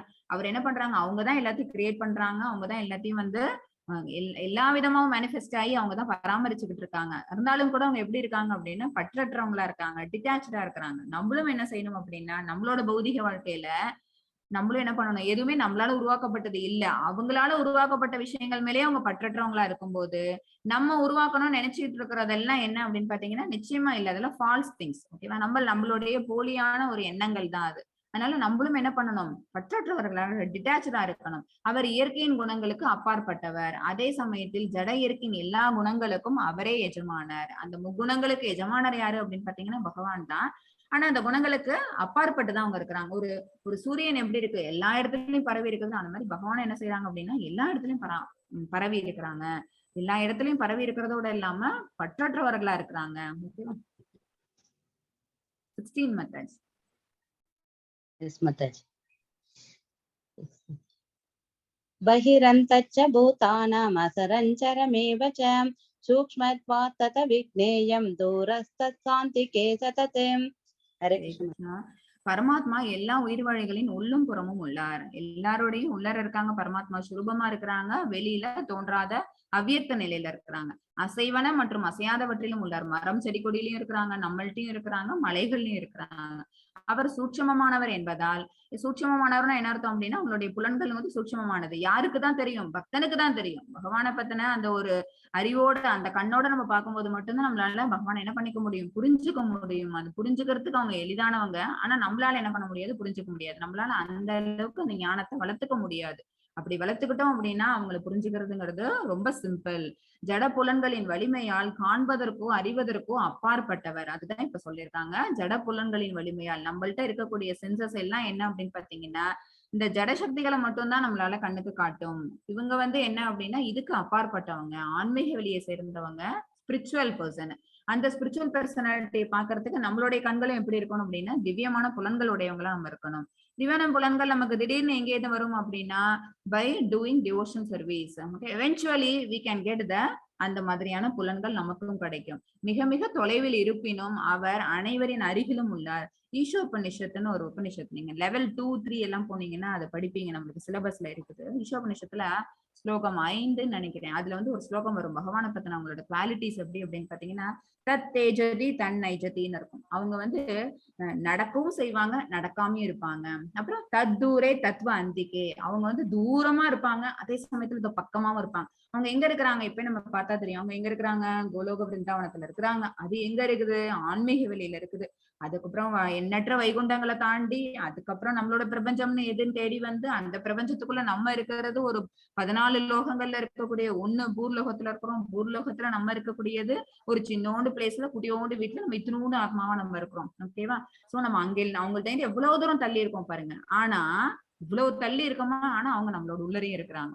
சரியா? அதுதான் என்ன அப்படின்னா தத்தூரே தத்துவ அந்திகே அப்படின்னு சொல்லுவாங்க. சரியா? அப்புறம் தத் அந்தரஷ்ய சர்வசிய, அவங்க வந்து நம்மளோட உள்ளுக்குள்ளேயும் இருக்கிறாங்க பரமாத்மாவா, சர்வசிய வெளியிலயும் இருக்கிறாங்க. ரொம்ப ரொம்ப நல்ல ஸ்லோகம் அது ஈஷோபனிஷத்துல. அதே விஷயங்கள் தான் இதுலயும் சொல்லியிருக்கிறாங்க பகவான். தூரஸ்தம் சாந்திகே சதத் அப்படின்னா என்ன அர்த்தம்? மிக மிக தொலைவில் இருப்பினும் அவர் அனைவரின் அருகிலும் உள்ளார். இது எப்படி மாதாஜி இந்த மாதிரி ஒரு கான்ட்ராக்டரியான ஒரு விஷயம் இருக்கு அப்படின்னு கேட்டீங்கன்னா சிம்பிளா சொல்லலாம்.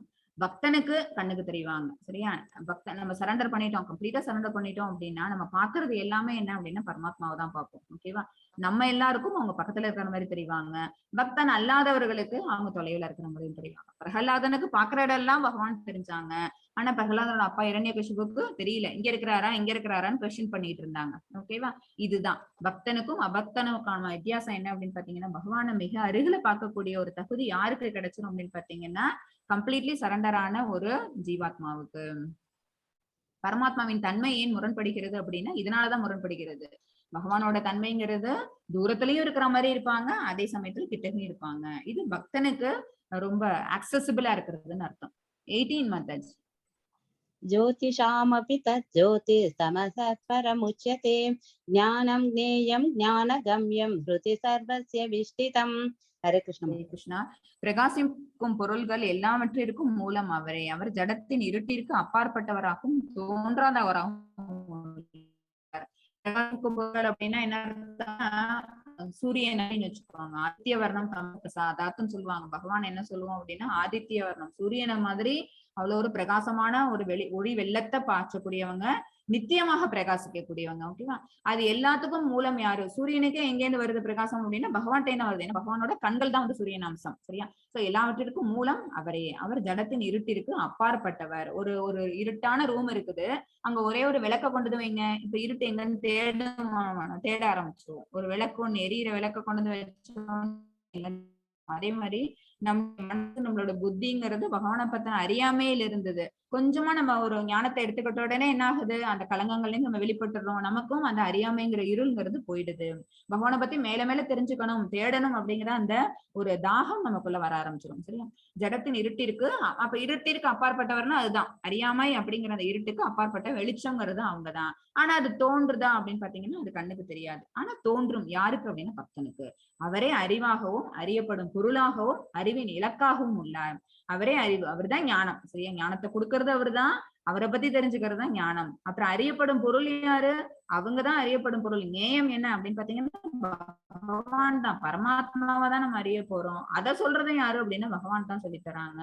அறிவின் இலக்கு யாரு? நம்ம தெரிஞ்சுக்கிட்டு நம்ம என்ன பண்றோம் அப்படின்னா பகவானை போய் நம்ம அடைய போறோம். அவங்கதான் நமக்கு எல்லாருக்குமே கோல், நம்ம எல்லாருக்குமே டெஸ்டினேஷன் யாரு அப்படின்னா அறிவின் இலக்கு யாரு அப்படின்னா பகவான் தான். அவங்க எங்க இருக்கிறாங்க அப்படின்னு பாத்தீங்கன்னா அவங்க வேற எங்கேயும் இல்ல, நம்மளுடைய இதயத்துலதான் விட்டு இருக்கிறாங்க. இதுதான் அவிபக்தம் விபக்தம்னு சொல்லுவோம். ஆப்போசிட். அவிபக்தம் விபக்தம்னா என்ன அர்த்தம் அப்படின்னா அவங்க எங்கேயோ இருக்கிறாங்க, நம்ம அவங்கள தேடிட்டு இருப்போம். பட் அவங்க எங்க இருக்கிறாங்க? நம்மளுடைய இதயத்துக்குள்ளதான் இருக்கிறாங்க. இதுக்கு வந்து ஒரு சின்ன அனாலஜி, ஒரு ஸ்டோரி சொல்றேன் பாருங்க. ஒருத்தவர் வந்து ஒரு நல்ல நல்ல பனி பெய்யற ஒரு பிரதேசத்துல ரெண்டு பேரும் நெய்பர்ஸ், பக்கத்து வீட்டுல இருக்கிறாங்க. ராத்திரி நேரம் ரொம்ப குளிர், சில்லுன்னு கொட்டுது, பயங்கர குளிரா இருக்குது. அவங்களும் லாக் பண்ணிட்டாங்க டோரை, இவரும் லாக் பண்ணிட்டாரு. அப்புறம் இவருக்கு தோணுது, ஆஹா நம்ம டெய்லி வந்து சிகரெட் ஸ்மோக் பண்ணுவோமே, நமக்கு வந்து இன்னைக்கு சிகரெட் ஸ்மோக் பண்ணவே இல்லையே, நமக்கு தூங்குறதுக்கு முன்னாடி இதை பண்ணணுமே, பட் அதுக்கு ஃபயர் இல்லையே அப்படின்னு ஒரு யோசனை. சரி நம்ம நெய்பர் தானே, அவரை போய் நம்ம தேடி அவரை போய் நம்ம கேட்போம் அப்படின்னு சொல்லிட்டு இவர் என்ன பண்ணுவாரு, கையில ஹரிக்கேன் லைட் எடுத்துக்கிட்டு, எது எடுத்துக்கிறாரு? Hurricane lamp எடுத்துக்கிறாரு. எடுத்துக்கிட்டு கதவை திறந்துட்டு அவ்வளவு குளிர்ல போட்டு மேல எல்லாம் நல்லா இதெல்லாம் கம்பளி எல்லாம் போட்டு போத்திட்டு போய் அவர் வீட்டை போய் கதவை தட்டுறாரு. வெளியில எல்லாம் என்ன அப்படின்னா என்ன இருக்கும் அப்படின்னா ஏதாவது உல்ஃப் அந்த மாதிரி எல்லாம் இருக்கும். அதெல்லாம் சவுண்ட் வேற விடுது, அந்த பயம் வேற அவருக்கு, குளிர் வேற தாக்குது. ஆனாலும் கூட தனக்கு என்ன தேவை? நெருப்பு தேவை அப்படிங்கறதுனால போய் ஃப்ரெண்டு கதவை திறக்கிறாரு. திறந்தோன்னா என்ன வேணும், என்ன இந்த நேரத்துல வந்து டிஸ்டர்ப் பண்றீங்க அப்படின்னோன்னா, இல்ல நான் வந்து நைட்டு சிகரெட் ஸ்மோக் பண்ணிட்டு தான் நான் படுப்பேன், எனக்கு வந்து அதுக்கு வந்து என்ன வேணும், நெருப்பு வேணும்ல, நீங்க தராமே இன்னைக்கு படுத்துட்டீங்களே அப்படின்னா அதுக்கு அவர் என்ன சொல்லுவாரு, நீ என்ன கையில வச்சுட்டு இருக்கிற, உங்ககிட்ட இருந்துட்டு நீ என்ன பண்ற, என்கிட்ட வந்து கேக்குறேன். கையில என்ன இருக்குது? ஹரிக்கேன் லேம்ப் இருக்குது, அதுலயே ஃபயர் இருக்குது. அவர் என்ன பண்ணிருக்கலாம், அதுலயே அவரு தனக்கு சிகரெட்டுக்கு தேவையான ஃபயர் அவர் எடுத்துட்டு வந்திருக்கலாம். ஆனா அவருக்கு அது தோணல. சரியா? நமக்குள்ளேயே இருக்குது. ஆனா பகவானை நம்ம என்ன பண்றோம், வெளியில எங்கேயோ தேடிட்டு இருக்கோம். அப்ப நம்ம நமக்குள்ளேயே தேடணும் அப்படின்னா நம்ம எதெல்லாம் விடணும் அப்படின்னா அந்த மெட்டீரியல் அட்டாச்மெண்ட் எல்லாத்தையும் நம்ம விடணும். மெட்டீரியல் டிசைர்ஸ் எல்லாம் நம்ம விடணும். எனிமிட்டி இதா இருந்ததுன்னா அதை விடணும். நம்ம யார் மேலேயும் பொறாமை இல்லாதவங்களா இருக்கணும். வயலன்ஸ் அந்த மாதிரி ஆட்டிடியூட் எதுவும் காட்டாம இருக்கணும். இது எல்லாத்தையும் காட்டாம பகவான் மேல அட்டாச்மெண்டோட நம்ம இருந்தோம், டிவோட்டியா நம்ம இருந்தோம்னு வச்சுக்கோங்களேன், நம்ம வெரி ஈஸி டு அவர் வந்து நம்மளால வந்து ரீச் பண்ண முடியும். ஓகேவா? சோ நம்ம கையிலேயே இருந்தது அவருக்கு, பட் அது இங்க இருக்கு, அதுல இருந்து எடுத்துக்கலாங்கிற அந்த அறிவு இல்லாதது மாதிரி, அந்த ஞானம்ங்கிறது அவருக்கு புலப்படாதது மாதிரி நம்மளோட மனசுக்குள்ளே நம்ம அவங்கள வழிபட்டோம்னாலே நம்ம மனசுக்குள்ள இருக்கிற மாதிரி தானே எதிரில இருக்கவங்களுக்குள்ள இருப்பாங்க. அவங்கள நம்ம எதுவும் என்வியஸா பார்க்காம, எனிமிட்டி எதுவும் அந்த இடத்துல கிரியேட் பண்ணிக்காம, நம்ம வயலண்டா பிஹேவ் பண்ணாம அவங்களோட சமநோக்கோட பழகணும்னு வச்சுக்கோங்களேன். அந்த மாதிரி ஒரு பரஸ்பர அன்பை ஏற்படுத்திக்கிட்டோம் அப்படின்னாலே நம்ம பகவானை ரீச் பண்ண முடியுமே அப்படிங்கிற அந்த ஞானத்துக்கு தான் இந்த அனாலஜி, இந்த எக்ஸாம்பிள் ஸ்டோரி உங்களுக்கு சொன்னேன். சோ எல்லாரோட இதயத்துல யார் இருக்காங்க அப்படின்னு பாத்தீங்கன்னா எல்லா இடத்துலயும் உள்ளும் புறமும், ஓகேவா, அப்படி விரிஞ்சிருக்கிற அந்த பரமாத்மா பகவான் வந்து நம்மளுடைய மனசுக்குள்ள பரமாத்மா ரூபத்துல வீட்டுல இருக்கிறாங்க. இந்த 2 பறவைகளையும் கவனிங்கள், வித்தியாசம் என்ன? இதுல 2 பேர்ட்ஸ் இருக்கு பாருங்க. ஒரு பேர்டு என்ன செய்யுது அப்படின்னு பாத்தீங்கன்னா, ஒண்ணு வந்து சும்மா பார்த்துட்டே இருக்குது, இன்னொன்னு அந்த பழத்தை சாப்பிடுறதுலயே அதோட மெயின் போக்கஸ்டா இருந்துகிட்டு இருக்குது. அந்த பழத்தை கம்ப்ளீட்டா அதை சாப்பிட்டு முடிக்கணும்.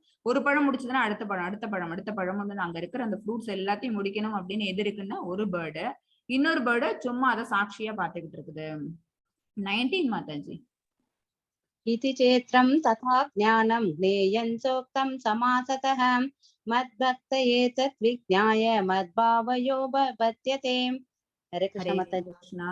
இவ்வாறாக இப்ப பகவான் என்னன்னா இது எல்லாத்தையும் சொல்றத கலெக்டிவாக்கி சொல்றாங்க. செயல்களின் களம், சாரி, உடல் அதாவது கஷேத்திரம், அப்புறம் அறிவு ஞானம், அப்புறம் அறியப்படும் பொருள் ஞேயம் ஆகியவை சுருக்கமாக என்னால் விவரிக்கப்பட்டன. சரியா? செயல்களின் களம், உடல்னா என்னன்னு சொல்லிக்கிட்டாங்க. உடல்னா என்ன? 24 மூலகங்களால் ஆனது சொன்னாங்களா? அப்புறம் அறிவு ஞானம் என்ன? 4 ஸ்லோகாஸ்ல ஞானம் சொல்லிட்டாங்க. அமானித்துவம் ஸ்டார்ட் ஆனிச்சு அந்த ஸ்லோகம் அத்தனையிலையும். இதெல்லாம் இதுதான் ஞானம், இதை தவிர பாக்கி எல்லாம் அறியாமைன்னு சொல்லிட்டாங்களா? அடுத்தது அறியப்படும் பொருள் யாரு? பரமாத்மா தான். அவங்க எப்படி இருக்கிறாங்க? எல்லா இடத்துலயும் இருக்கிறாங்க. அவங்களோட குணாதிசயங்கள் அதையும் சொல்லிட்டாங்க. இதெல்லாம் பகவானால் விவரிக்கப்பட்டன. எனது பக்தர்கள் மட்டுமே இவற்றை முழுமையாக புரிந்து கொண்டு எனது இயற்கையை அடைய முடியும். யாரால மட்டும் இதை புரிஞ்சுக்க முடியுமா? பக்தனால மட்டும்தான். ஏன்னா அவன் தான் என்ன பண்றான்? பிரயத்தனப்படுறான். களத்தை அறியணும்னு அவன் பிரயத்தனப்படுற மாதிரி, களத்துக்குள்ள இருக்கிற அந்த கஷேத்திரங்கனே அறியணும்னு அவன் தான் என்ன பண்றான்? எஃபர்ட் போடுறான். ஓகேவா? அப்படி அவங்க புரிஞ்சுக்கிறதுனால அவங்க என்ன பண்ண முடியும்? பகவானோட அந்த ஸ்பிரிச்சுவல் இயற்கை இருக்கு பாத்தீங்களா, இந்த பௌதிக இயற்கையை விட்டுட்டு ஆன்மீக இயற்கைக்கு அவனால செல்ல முடியும். ஜீவாத்மா எப்பவுமே செய்யக்கூடிய விஷயங்கள் என்ன அப்படின்னா இந்த மெட்டீரியல் விஷயங்களை தான் செய்வாங்க. சரியா? இந்த மெட்டீரியலா தான் அவங்க எல்லாமே யோசிப்பாங்க. ஆனா பக்தர்கள் தான் என்ன செய்யறாங்க அப்படின்னு பாத்தீங்கன்னா, மெட்டீரியலா யோசிக்காம பகவானை அடையணும் அப்படிங்கிற எண்ணத்தோட பகவான்கிட்ட முழுமையா தன்னை ஈடுபடுத்திக்கிட்டு டிவோஷனல் சர்வீஸ் பண்ணிட்டு அவங்கள்ட்டயே போய் ரீச் அவுட் ஆகுறாங்க. 20 மாதாஜி. प्रकृतिं पुरुषं चैव विद्यानादि उपावपि विकारांश गुणां चैव विद्धि प्रकृति संभवान्. हरे ஹரே कृष्ण கிருஷ்ணா. ஜட இயற்கையும் உயிர்வாழிகளும் ஆரம்பமற்றவை என்பதை புரிந்து கொள்ள வேண்டும். அவர்களது மாற்றங்களும் ஜடத்தின் குணங்களும் ஜட இயற்கையின் உற்பத்தி பொருட்களே. ஜட ஆரம்பமற்றவை ரெண்டுமே என்ன அப்படின்னு பாத்தீங்கன்னா மெட்டீரியல் வேர்ல்டும் சரி, அப்புறம் உயிர்வாழிகள்னா ஆத்மாக்கள், ஜீவாத்மாக்கள். ஓகேவா? ரெண்டுமே என்ன அப்படின்னா ஆரம்பமற்றவை. ஏன் ஆரம்பமற்றவை அப்படின்னா பகவான்டேந்து வந்ததுதான். பகவான்டேந்து பிரிஞ்சு வந்த தாழ்ந்த ஜட சக்தி தான் என்ன அப்படின்னா ஜட இயற்கை. சரியா? இந்த மெட்டீரியல் நேச்சர், இந்த பிரகிருதிங்கிறது என்ன அப்படின்னு பாத்தீங்கன்னா பகவான்டேந்து வந்த எனர்ஜி தான். அதனால அது என்ன அப்படின்னு பாத்தீங்கன்னா நித்தியமானது. அதுக்கு என்ன கிடையாது? ஆரம்பம்ங்கிறது கிடையாது. அதே மாதிரி இன்னொரு விஷயம் பகவான்டேந்து பிரிஞ்சு வந்தது. அது என்ன? உயிர்வாழிகள், இந்த லிவிங் என்டிட்டிஸ், எல்லா ஆத்மாக்களும் பகவான்டேந்து பிரிஞ்சு அவங்களோட பிராக்மெண்ட்ஸ் தானே சொல்லியிருக்கோம். பார்ட் அண்ட் பார்சல் தான் நம்ம எல்லாம் சொல்லியிருக்கிறோம். சோ அவங்க எல்லாமே யாரு அப்படின்னு பாத்தீங்கன்னா பகவானோட குவாலிட்டியை தானே கொண்டு வந்திருப்போம். அவங்களோட பார்ட் அண்ட் பார்சல்னா அவங்களோட குவாலிட்டி நமக்குள்ளயும் இருக்குன்னு சொல்லியிருக்கிறோம். அவங்க எப்படி அந்த ஆதியற்றவங்க அப்படிங்கிற, ஆரம்பம் இல்லாதவங்க அப்படிங்கிறோம், அதே மாதிரி ஜீவாத்மாக்களும் ஆரம்பமற்றவர்கள். ஆனா நம்ம எல்லாம் என்ன அப்படின்னா மெட்டீரியல் எனர்ஜி. ஓகேவா? ஆனா பரமாத்மா யாரு அப்படின்னு பாத்தீங்கன்னா பகவானோட ஓன் எக்ஸ்பான்ஷன். சரியா? அவர்களது மாற்றங்களும் ஜடத்தின் குணங்களும் ஜட இயற்கையின் உற்பத்தி பொருட்களே. அப்ப அந்த ஜட இயற்கை மாறுது, அப்புறம் அந்த உயிர்வாழிகள் அவங்களோட குணங்கள் மாறுது அப்படின்னா அதெல்லாம் எதனால? இந்த ஜட இயற்கையினால. இங்க இருக்கக்கூடிய விஷயங்கள் இது உங்களை கவர்றதுனால. ஓகேவா? எந்த விஷயங்கள்லாம் நம்மள அட்ராக்ட் பண்ணுதோ, ஒரு ஒரு குழந்தை இருக்குன்னு வச்சுக்கோங்களேன், ஒரு நாள் என்ன பண்ணும்? சாக்லேட் கேட்கும். சரி, நம்ம சாக்லேட் வாங்கி தருவோம். சரி, அது சாக்லேட் கேட்டுச்சு இன்னைக்குன்னு சொல்லிட்டு நாளைக்கு போகும்போது அந்த குழந்தைக்கு நம்ம சாக்லேட் வாங்கிட்டு போனோம்னு வச்சுக்கோங்களேன், அது வேற கேட்கும். சரியா? அது அதை கேட்குதுன்னு சொல்லிட்டு 3வது நாள் வாங்கினா அது தேர்ட் ஒண்ணு கேட்கும். அப்படின்னா என்ன அர்த்தம்? அதோட குணங்கள் மாறிக்கிட்டே இருக்கு. அதோட அட்ராக்ஷன் வந்து வேற ஒரு விஷயத்துல அது அலைப்பாய்ஞ்சுக்கிட்டே இருக்குது. வேற ஒரு விஷயத்துக்கு அது சுவிட்ச் ஓவர் ஆயிட்டே இருக்குது. அப்ப குணங்களுக்கு தகுந்த மாதிரி அவங்க மாறிக்கிட்டே இருக்கிறாங்க. இதெல்லாம் என்ன அப்படின்னு பாத்தீங்கன்னா இங்க இருக்கக்கூடிய விஷயங்கள் அவங்கள சீக் பண்ணுது. அதெல்லாம் ஜட இயற்கையின் உற்பத்தி பொருள்கள்.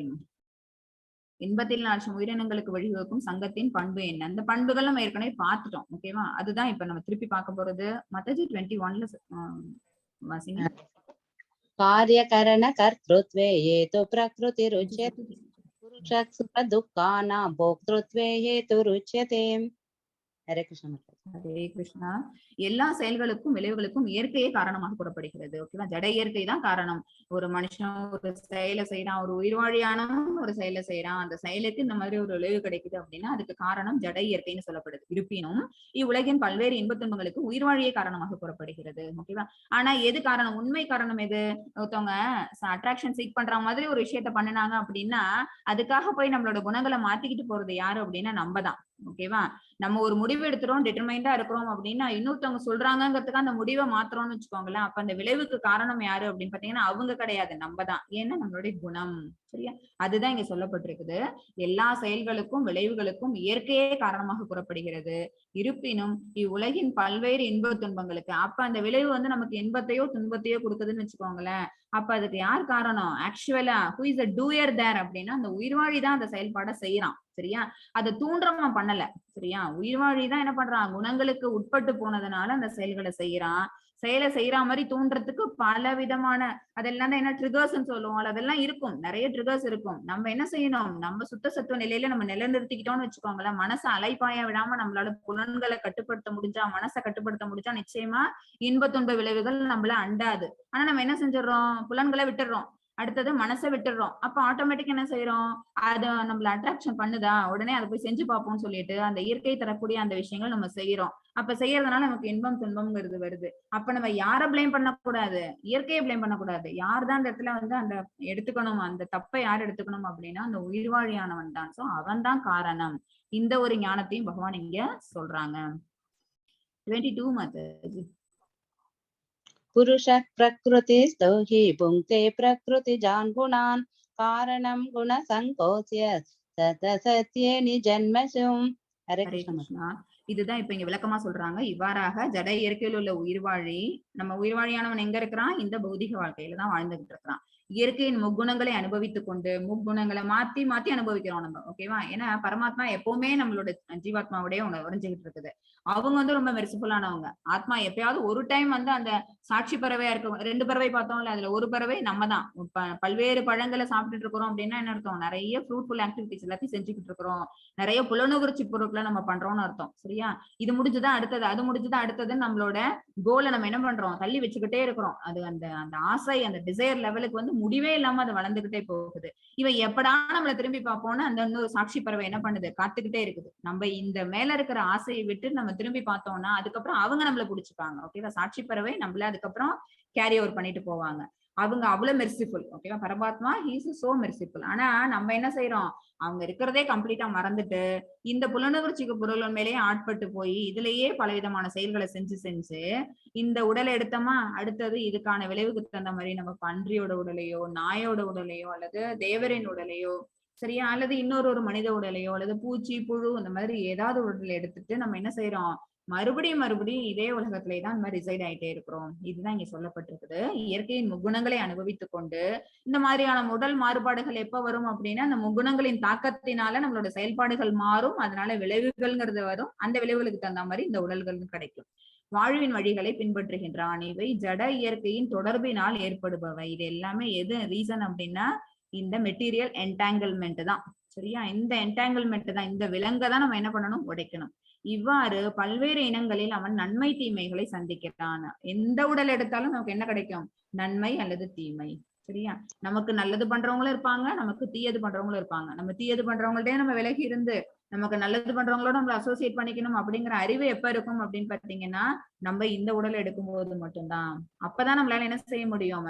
இந்த பகுத்தறிவுங்கிற ஒரு விஷயம் நமக்கு வரும். அப்பதான் நமக்கு கொடுக்கப்பட்டிருக்கக்கூடிய இந்த வேத இலக்கியங்கள் எல்லாத்தையும் படிச்சு, ஓ பகவான் தான் நம்மள இங்க அனுப்புனாங்க, நம்ம மறுபடியும் அவங்களுக்கு சேவை செய்யறதுக்கான வேலைகளை நம்ம செய்யணுங்கிற அறிவுங்கிறது எப்ப கிடைக்கும் அப்படின்னா இந்த இத்தனை ஸ்பீஷஸ்ல 84 லட்சம் ஸ்பீஷஸ்னா நீர் வாழ்வன, நில வாழ்வன, ஊர்வன, பரப்பன, ஓகேவா, அப்புறம் விலங்குகள், அதுக்கப்புறம் தான் மனித பிறவின்னு கிடைக்குது.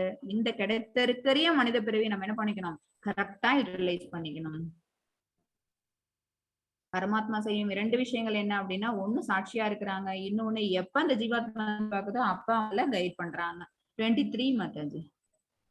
उपद्रष्टानुमन्ता च भर्ता भोक्ता महेश्वरः परमात्मेति चाप्युक्तो देहेऽस्मिन् पुरुषः परः. ஹரே கிருஷ்ணா. புக்த அப்படின்னா என்ன? ஜீவாத்மா, காக்கப்படுவோம்னு அர்த்தம். ஓகேவா? போக்தா அப்படின்னா அர்த்தம் பரமாத்மா, அவங்க காப்பவங்க. சரியா? அவங்க வந்து செக்யூர் பண்றாங்க. போக்தா அப்படின்னா யாருன்னா பகவான் நம்மள செக்யூர் பண்றாங்க. அதுதான் அவங்களுடைய வேலை. இருப்பினும் இவ்வுடலில் மற்றவரும் இருக்கின்றார், அவர் தெய்வீக அனுபவிப்பாளர். சரி, அந்த உடல்ல ஜீவாத்மா மட்டும் இல்ல, புக்தனும் இருக்கிறாங்க, போக்தாவும் இருக்கிறாங்க. புக்தாங்கிறவங்க ஜீவாத்மாகிய நம்ம, அனுபவிப்பாளரான பரமாத்மா, அவரே இறைவன், அவரே பரம உரிமையாளர். மேற்பார்வையிட்டு அனுமதி வழங்குபவரும் பரமாத்மா என்று அறியப்படுபவரும் அவரே. அவங்க என்ன பண்றாங்க, நம்மள மேற்பார்வை பண்றாங்க, சூப்பர்வைஸ் பண்றாங்க, நம்ம செய்யக்கூடிய செயல்கள் எல்லாத்தையும் அவங்க பார்த்துட்டு இருக்காங்க.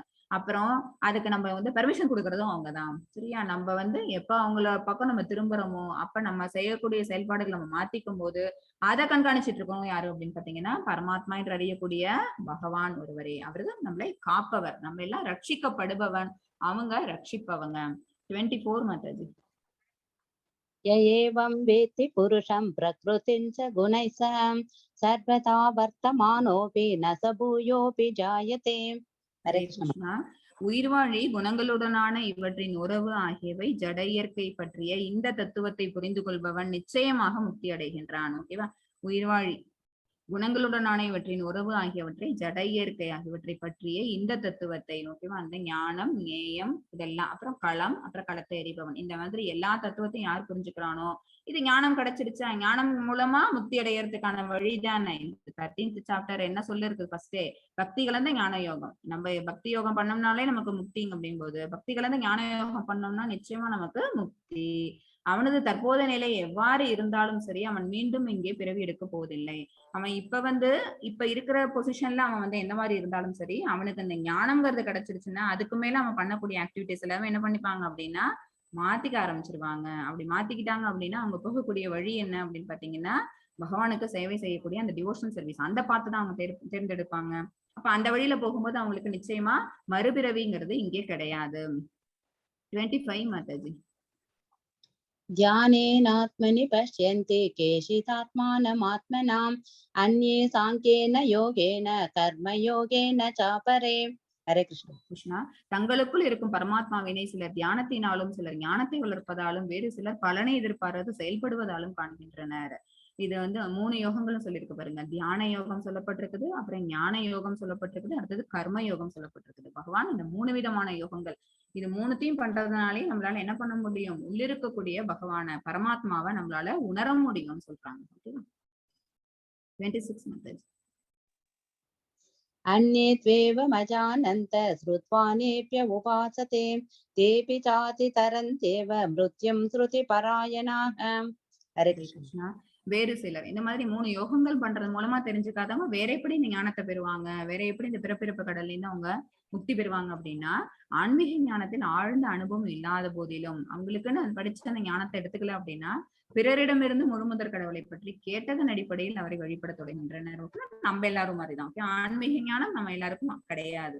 நம்ம என்ன செய்யறோம் அப்படின்னா முழுமுதற் கடவுளை பத்தி தெரிஞ்சுக்கிட்டோங்கிறது அந்த மாதிரி கிளாஸஸ் எல்லாம் நம்ம ஜாயின் பண்றோம், புக் படிக்கிறோம், நமக்கான குரு என்ன சொல்லி தராங்களோ அதெல்லாம் நம்ம கேட்டுக்கிறோம். அப்ப என்ன பண்றோம், பரமாத்மாங்கிறவங்க இவங்க இந்த மாதிரி கேரக்டரிஸ்டிக்ஸ் இவங்களுக்கு உண்டு, நம்ம என்ன மாதிரி செயல்களை செய்யணும், இப்ப செய்யற செயல்பாடை எப்படி நம்ம மாத்திக்கணும், இந்த மாதிரி வழிமுறைகள்லாம் நம்ம அவங்க வந்து நமக்கு கைடன்ஸ் கொடுக்குறாங்க. அது மூலமா நான் என்ன செய்யறோம், அதிகாரியிலிருந்து கேட்பதற்கான தங்களது இயல்பின் காரணத்தால் அவர்களும் பிறப்பின் இறப்பின் வழியினை கடந்து செல்கின்றனர்.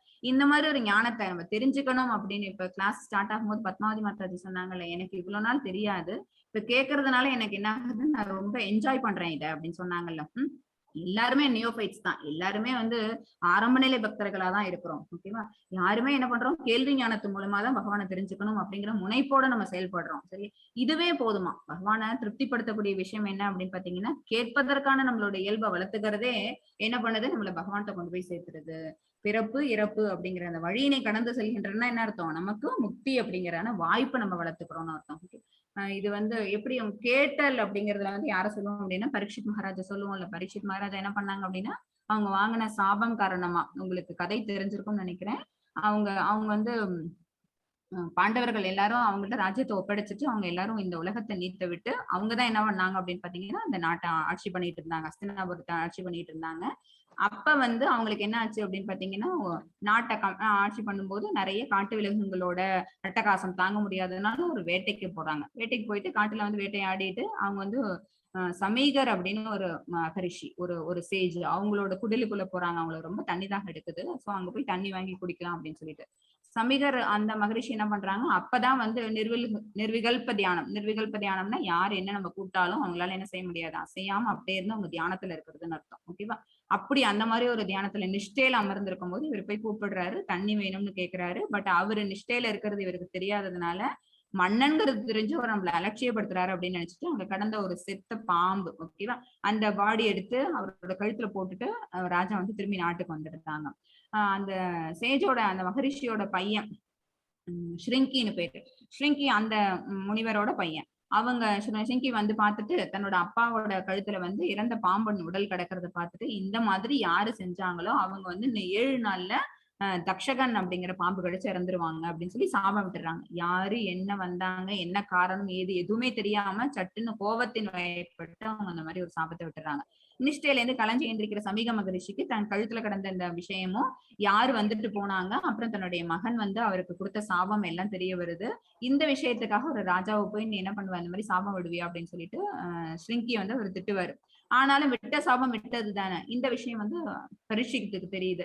பரீட்சித்த உடனே என்ன செய்யறாங்க அப்படின்னா அதுக்காக கோபப்படல. நீ எப்படி என்ன சாபம் விட்ட, நம்மளா இருந்தா அப்படி போய் கேட்போம். ஓகேவா, என்னோட பவர் என்ன தெரியுமா அப்படின்னு போய் கேட்போம். ஆனா அவர் என்ன பண்றாரு, நான் செஞ்சது தப்பான செயல். சரி, அப்படின்னா நான் என்ன பண்ணணும் அப்படின்னா, இன்னும் 7 நாள்ல இறக்க போறேன் அப்படின்னா இந்த 7 நாளைக்குள்ள நான் ஒரு ஞானத்தை தெரிஞ்சுக்கணும்.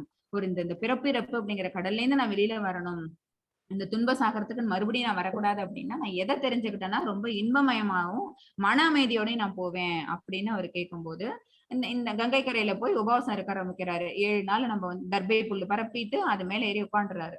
சப்த ரிஷிகள் எல்லாரும் வராங்க, வியாசரும் வராங்க. வியாசரோட சேர்ந்து அவங்களோட மகனான சுகதேவர் அவங்களும் வராங்க. அப்ப சுகதேவர் என்ன சொல்றாங்க, பகவானை பத்தி தெரிஞ்சுக்கிறது மட்டும்தான், அவங்களுடைய நாமங்கள் பாடுறதும் அவங்களுடைய லீலைகள் அவங்களோட கதைகளை கேட்கறதும் மட்டும்தான் என்ன அப்படின்னா மோட்சத்துக்கான ஒரே வழி. நீங்க அதை பண்ணுங்க அப்படின்னு சொன்னா அப்ப நீங்களே அதை எனக்கு பண்ணி வைங்க அப்படின்னோட அவரும் என்ன பண்றாரு, கூடவே இருந்து 7 நாள் உபவாசத்துல பகவானோட கதைகள் எல்லாத்தையும் சொல்றாரு. அதுதான் பாகவதம். சரியா? சோ பரிசுத்து என்ன அப்படின்னு பாத்தீங்கன்னா அவரு ஆல்ரெடி அவரு வந்து எப்படி அப்படின்னு பாத்தீங்கன்னா அவரை உத்திரையோட வயிற்றுல இருக்கும் போதே, சரியா, அபிமன்யோட மனைவி உத்தரையோட ஊம்புல அவங்க இருக்கும் போதே என்னாச்சு அப்படின்னா அஸ்வத்தாமன் விட்ட அம்புனால உத்தரைக்கு உடலெல்லாம் எரியுது. உள்ளுக்குள்ள இருக்க குழந்தையும் இறக்குற கண்டிஷனுக்கு போயிடுது. அப்ப கிருஷ்ண பரமாத்மா என்ன பண்றாங்க அப்படின்னா ஊம்புக்குள்ளர போய் அந்த குழந்தைய கம்ப்ளீட்டா ஒரு கவர் பண்றாங்க. கவர் பண்றதுனால அந்த குழந்தை உயிர் காப்பாற்றப்படுது. வெளியில வந்த அஸ்வத்தாமனோட அந்த பிரம்மாஸ்திரம் அப்படிங்கிறது செயலிழக்கப்பட்டோன்னு அந்த குழந்தையானது வெளியில பிறக்குது. பிறந்ததுல இருந்து தோணுதான் தேடிக்கிட்டே இருக்குது. அம்மாவோட வயிற்றுல இருக்கும்போது நம்மளுக்கு உள்ளர வந்து ரட்சணை பண்ணுனா அது யாரு யாரு அப்படின்னு அது பரீட்சை பண்ணி பார்த்துட்டே இருந்ததுனாலதான் பரீட்சித்து அப்படின்னு பேரே அவங்களுக்கு கிடைச்சது. ஓகேவா? சோ அவங்க என்ன அப்படின்னா பிறக்கும் போதே அந்த ஞானத்தோட பிறந்தவங்க. சோ இறக்கும் போது அவங்க அந்த ஞானம் என்ன, அந்த ஞானங்கிற கடல் என்ன, அதை சுவைச்சு பார்க்கணும், அந்த அமிர்தத்தை சுவைக்கணும் அப்படிங்கிற எண்ணம் இருந்ததுனால அவங்களுக்கு மட்டும் பாகவதம் கிடைக்கல, நம்ம எல்லாருக்குமே பாகவதம் அப்படிங்கிற அந்த ஒரு பெரிய பரிசானது நமக்கு கிடைச்சது. சோ இத கேட்கறது மூலமா இதை யாரோட்ட இருந்து கேட்கணும், அதிகாரிகள்ட்ட இருந்து. இது சீர பரம்பரையில வந்தவங்கள்ட்ட இருந்து நம்ம கேட்டுக்கிட்டோம் அப்படின்னா நமக்கு என்ன இருக்கும், அந்த இயல்பை நம்ம வளர்த்துக்கிட்டோம் அப்படின்னா நம்மளும் பிறப்பு இறப்புங்கிற கடல்ல இருந்து நம்மளும் கடந்து செல்ல முடியும், பகவானை ரீச் பண்றதுக்கான ஒரு வாய்ப்பாக அமையும். 27 மாதாஜி.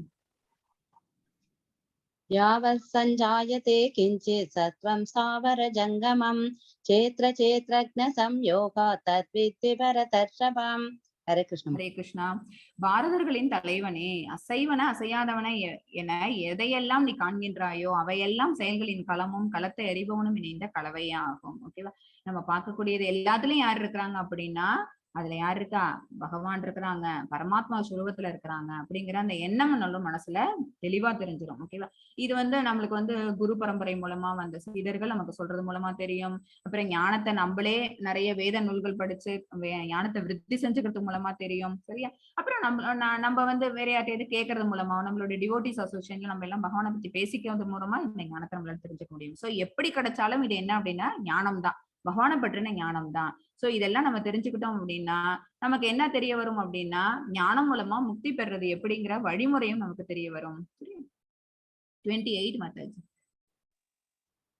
समं सर्वेषु भूतेषु तिष्ठन्तं परमेश्वरं विनश्यस्व विनश्यन्तं यः पश्यति स पश्यति. हरे ஹரே कृष्ण. கிருஷ்ணா. எல்லா உடல்களிலும் ஜீவாத்மாவுடன் இணைந்து பரமாத்மாவை காண்பவனும் எல்லா உடல்லையும், ஓகேவா, ஜீவாத்மாவோட யாரு இருக்கிறா, பரமாத்மாவும் இருக்கிறாங்க. அழியக்கூடிய உடலிலும் இருக்கும் ஆத்மாவும் பரமாத்மாவும் அழிவடைவதில்லை என்பதை புரிந்து கொள்பவனுமே உண்மையில் காண்பவன் ஆவான். சரியா? யாருக்கு உண்மையான புலன்கள், இந்த கண் நோக்கக்கூடிய அந்த புலன்கிறது என்ன அப்படின்னு பாத்தீங்கன்னா, நம்ம எல்லாரும் பார்க்கக்கூடிய இந்த ஐ சைட் கிடையாது, இந்த சைட், இந்த விஷன் கிடையாது. ஆக்சுவலா என்ன பார்க்கணும், எல்லாருக்குள்ளயும் பரமாத்மாவும் இருக்கிறாங்க. அப்புறம் வெளியில இருக்கக்கூடிய இந்த உடல் தான் அழியும், உள்ள இருக்கக்கூடிய ஆத்மாவும் பரமாத்மா அழிய மாட்டாங்க. இதை தெரிஞ்சவங்க இதுக்கு என்ன தனி ஸ்பெக்ஸா போட்டுட்டு வரணும்? இதுக்குன்னு என்ன வேணும் அப்படின்னு பாத்தீங்கன்னா, ஞானம் இருந்தா போதும். சரியா? அதை பத்தின ஒரு ஞானம் இருந்தா போதும். பக்தி இருந்தது அப்படின்னா அந்த ஞானத்தை மேல வளர்த்துக்க முடியும். அப்ப சக உயிர் வாழி எதா இருந்தாலும் அதுக்குள்ளேயும் பரமாத்மா உற்று நோக்குகின்ற அந்த தன்மைங்கிறது நமக்கு வந்துடும். சரியா? சோ அந்த மாதிரி இருந்துன்னு வச்சுக்கோங்களேன், அவன் தான் என்ன அப்படின்னு பாத்தீங்கன்னா உண்மையில் காண்பவன் ஆவான். அவன் தான் ஞானத்தை விருத்தி செஞ்சவன். அந்த ஞானத்தை விருத்தி செஞ்சவனுக்கு தான் பகவானை ரொம்ப பிடிக்கும். ஏன்னா அந்த ஞானம் தானே பகவான் கொடுத்தது. சரியா? சமண கூட எல்லாரையும் பார்க்கணும். அப்புறம் இந்த புலனுகர்ச்சி பொருள்களுக்கு அடிமையாக இருக்கணும். அதுதானே 12, அந்த 8ல இருந்து 12 வரைக்கும் சொல்லப்பட்ட அந்த வெர்சஸ்ல என்ன இருக்குது, அந்த ஸ்லோகங்கள்ல என்ன இருக்குது அப்படின்னா இந்த ஞானம் தான் இருக்குது. வெளியில இருக்கிறது இந்த உடல்ல என்ன அப்படின்னா அழியக்கூடியது. உடலுக்குள்ள இருக்கக்கூடிய இந்த களம், அந்த களத்துக்குள்ள இருக்கிறது என்ன அப்படின்னு பாத்தீங்கன்னா ஆத்மா பரமாத்மா. சோ அது ரெண்டுமே என்ன அப்படின்னு பாத்தீங்கன்னா அதுக்கு சேஞ்சஸ் கிடையாது, அது அழிவடையாது, அது நித்தியமானது அப்படிங்கிற ஒருத்தவங்க யாரு புரிஞ்சுக்கிறாங்களோ அவங்கதான். அது எப்படி தெரியும்? நம்ம பார்த்தாதான் நம்மளால கண்டுபிடிக்க முடியும், நம்ம புரிஞ்சுக்க முடியும். அந்த பார்வைங்கிறது, அந்த திவ்யமான பார்வைங்கிறது ஞான பார்வை. சரி, 29 மாதாஜி. समं पश्यन् हि सर्वत्र समवस्थितमीश्वरं न हि नस्यात्मनात्मानं ततो याति पराङ्गतिम्. हरे कृष्ण. ஹரே கிருஷ்ணா. பரமாத்மா எல்லா இடங்களிலும் எல்லா உயிர் வாழியிலும் சமமாக விட்டிருப்பதை காண்பவன். இது நம்ம வந்து 4th சாப்டர்ல ஒரு ஸ்லோகம் நம்ம படிச்சிருக்கோம். ஓகேவா? அது வந்து பண்டிதாக சமதர்ஷனகா. அவங்க என்ன பார்ப்பாங்க? யானை சூனி செய்வன் வரும் அந்த ஸ்லோகா. இன்னொரு யானை வரும், பன்றி வரும், அப்புறம் பன்றியை தின்பவன், அப்புறம் நன்றாக பழித்த பண்டிதன். இந்த மாதிரி எத்தனை பேர் வந்தாலும் அவங்க எல்லாரையும் என்ன பார்ப்பாங்க அப்படின்னா சமனோக்கோட பார்ப்பாங்கன்னு. சோ எல்லா இடங்களிலும் எல்லா உயிர் வாழியிலும் சமமாக வீற்றிருப்பதை காண்பவன் தனது மனதால் தன்னை இழிபடுத்திக் கொள்வதில்லை. யாருமே நம்மளே டிகிரேட் பண்ணிப்போமா? கண்ணாடியை பார்த்துட்டு என்ன நானே திட்டிப்பேனா? திட்ட மாட்டோம். ஏன்னா கண்ணாடியில தெரியுற இமேஜ் யாரு அப்படின்னு பாத்தீங்கன்னா நான் தான் தெரிவேன். ஓகேவா? அப்ப என்ன செய்ய மாட்டோம்? அடுத்தவங்களை திட்ட மாட்டோம். ஏன்னா இது இந்த உடலுக்குள்ளதான் இந்த ஆத்மா இருக்குது, ஆனா பரமாத்மா இருக்குது. இன்னொரு உடலுக்குள்ள ஆத்மா இருக்குது, ஆனா பரமாத்மாவும் இருக்குது. சோ நம்மளே நம்மள திட்டிக்கிற மாதிரிதான், நம்மளே டிகிரேட் பண்ணிக்கிற மாதிரிதான். சோ மனதால என்ன செய்ய மாட்டாங்க? யாரும் யாரையும் இழிவுபடுத்த மாட்டாங்க. ஏன்னா உள்ளுக்குள்ள இருக்கிறது சுப்பீரியர் பவர், பகவான் அவங்க இருக்கிறாங்க. அப்புறம் எண்ணம் அவங்களோட மனசுல வலுப்பெற்றிருக்கோம். இவ்வாறு அவன் தெய்வீக இலக்கை அணுகுகின்றான். இந்த சமநோக்கு இருந்ததுனாலே நம்மள என்ன பண்ண முடியும்? we can approach பகவானோட டெஸ்டினேஷன். நம்மளால கண்டிப்பா அப்ரோச் பண்ண முடியும். இத ஒரு குரு சொன்னாங்கன்னுட்டு நம்ம எல்லாரும் என்ன செய்யறோம்? அந்த சரியான பார்வையில பார்க்கணும். ஓகேவா? எல்லா இடத்துலயும் அவங்க இருக்கிறாங்க.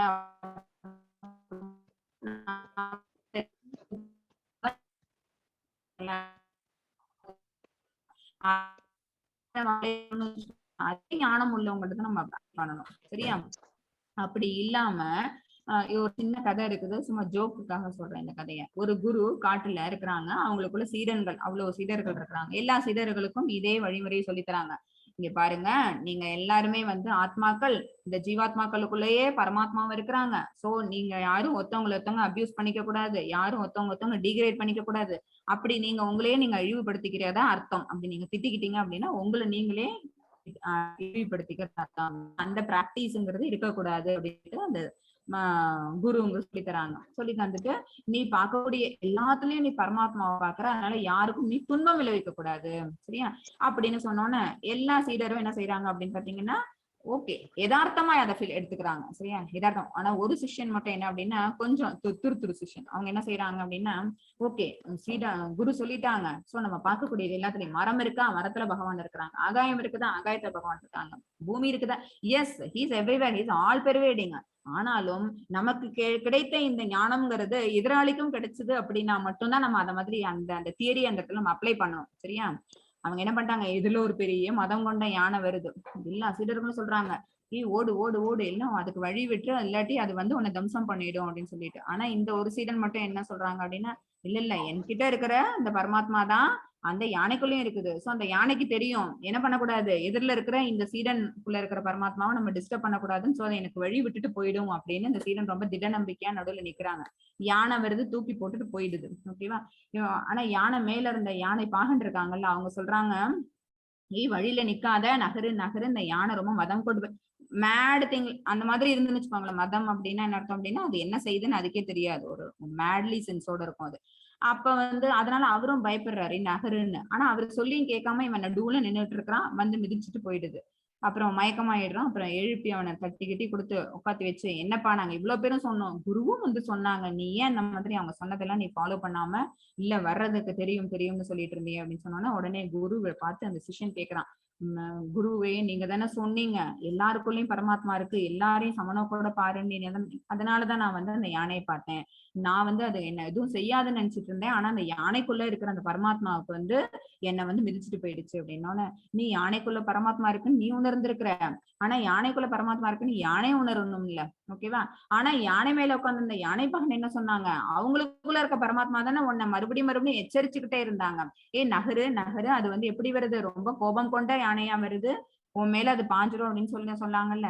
இந்த பரமாத்மாவை நீ நம்பின, யானை மேல உட்காந்துருந்த அந்த பாகன் அவனுடைய மனசுக்குள்ள இருந்த பரமாத்மா சொன்னதை நீ காதுல வாங்கல. சோ நம்ம சமனோ கூட பார்க்கணும் அப்படிங்கறத எப்படி எடுத்துக்கணும் அப்படின்னா, நம்மள்ட்ட கிடைச்ச அந்த ஞானம்ங்கிறது எல்லாருக்கிட்ட இருக்கான்னு பார்த்துதான் அந்த தியரியை நம்ம அப்ளை பண்ணணும். ஓகேவா?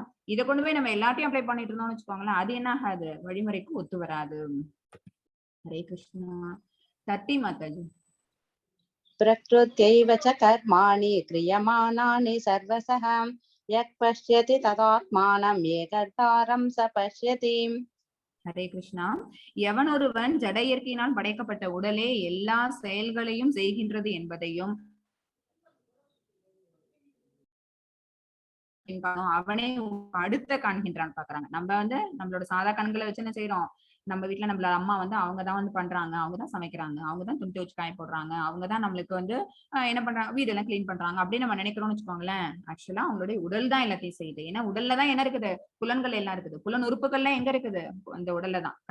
களம் அப்படின்னு நம்ம பார்க்கும்போதே 24 எலிமெண்ட்ஸ் சொல்லியாச்சா. அந்த 24 பண்புகளும் எதோட அட்டாச் ஆயிருக்கு அப்படின்னு பாத்தீங்கன்னா உடலோட தான் அட்டாச் ஆயிருக்கு. சோ உடல்ங்கிறது என்ன அப்படின்னா எந்திரம். சரியா? உடல்ங்கிறது என்ன அப்படின்னா ஒரு எந்திரம். சுவிட்ச போட்டா அந்த எந்திரம் வேலை செய்யும். ஓகேவா? வாஷிங் மிஷின் நம்ம சுவிட்ச போடுறோம், தண்ணி எடுத்துக்குது, பவுடர் எடுத்துக்குது, அதுவே என்ன பண்ணுது, அந்த துணியை வாஷ் பண்ணி வெளியில கொடுக்குது. சரியா?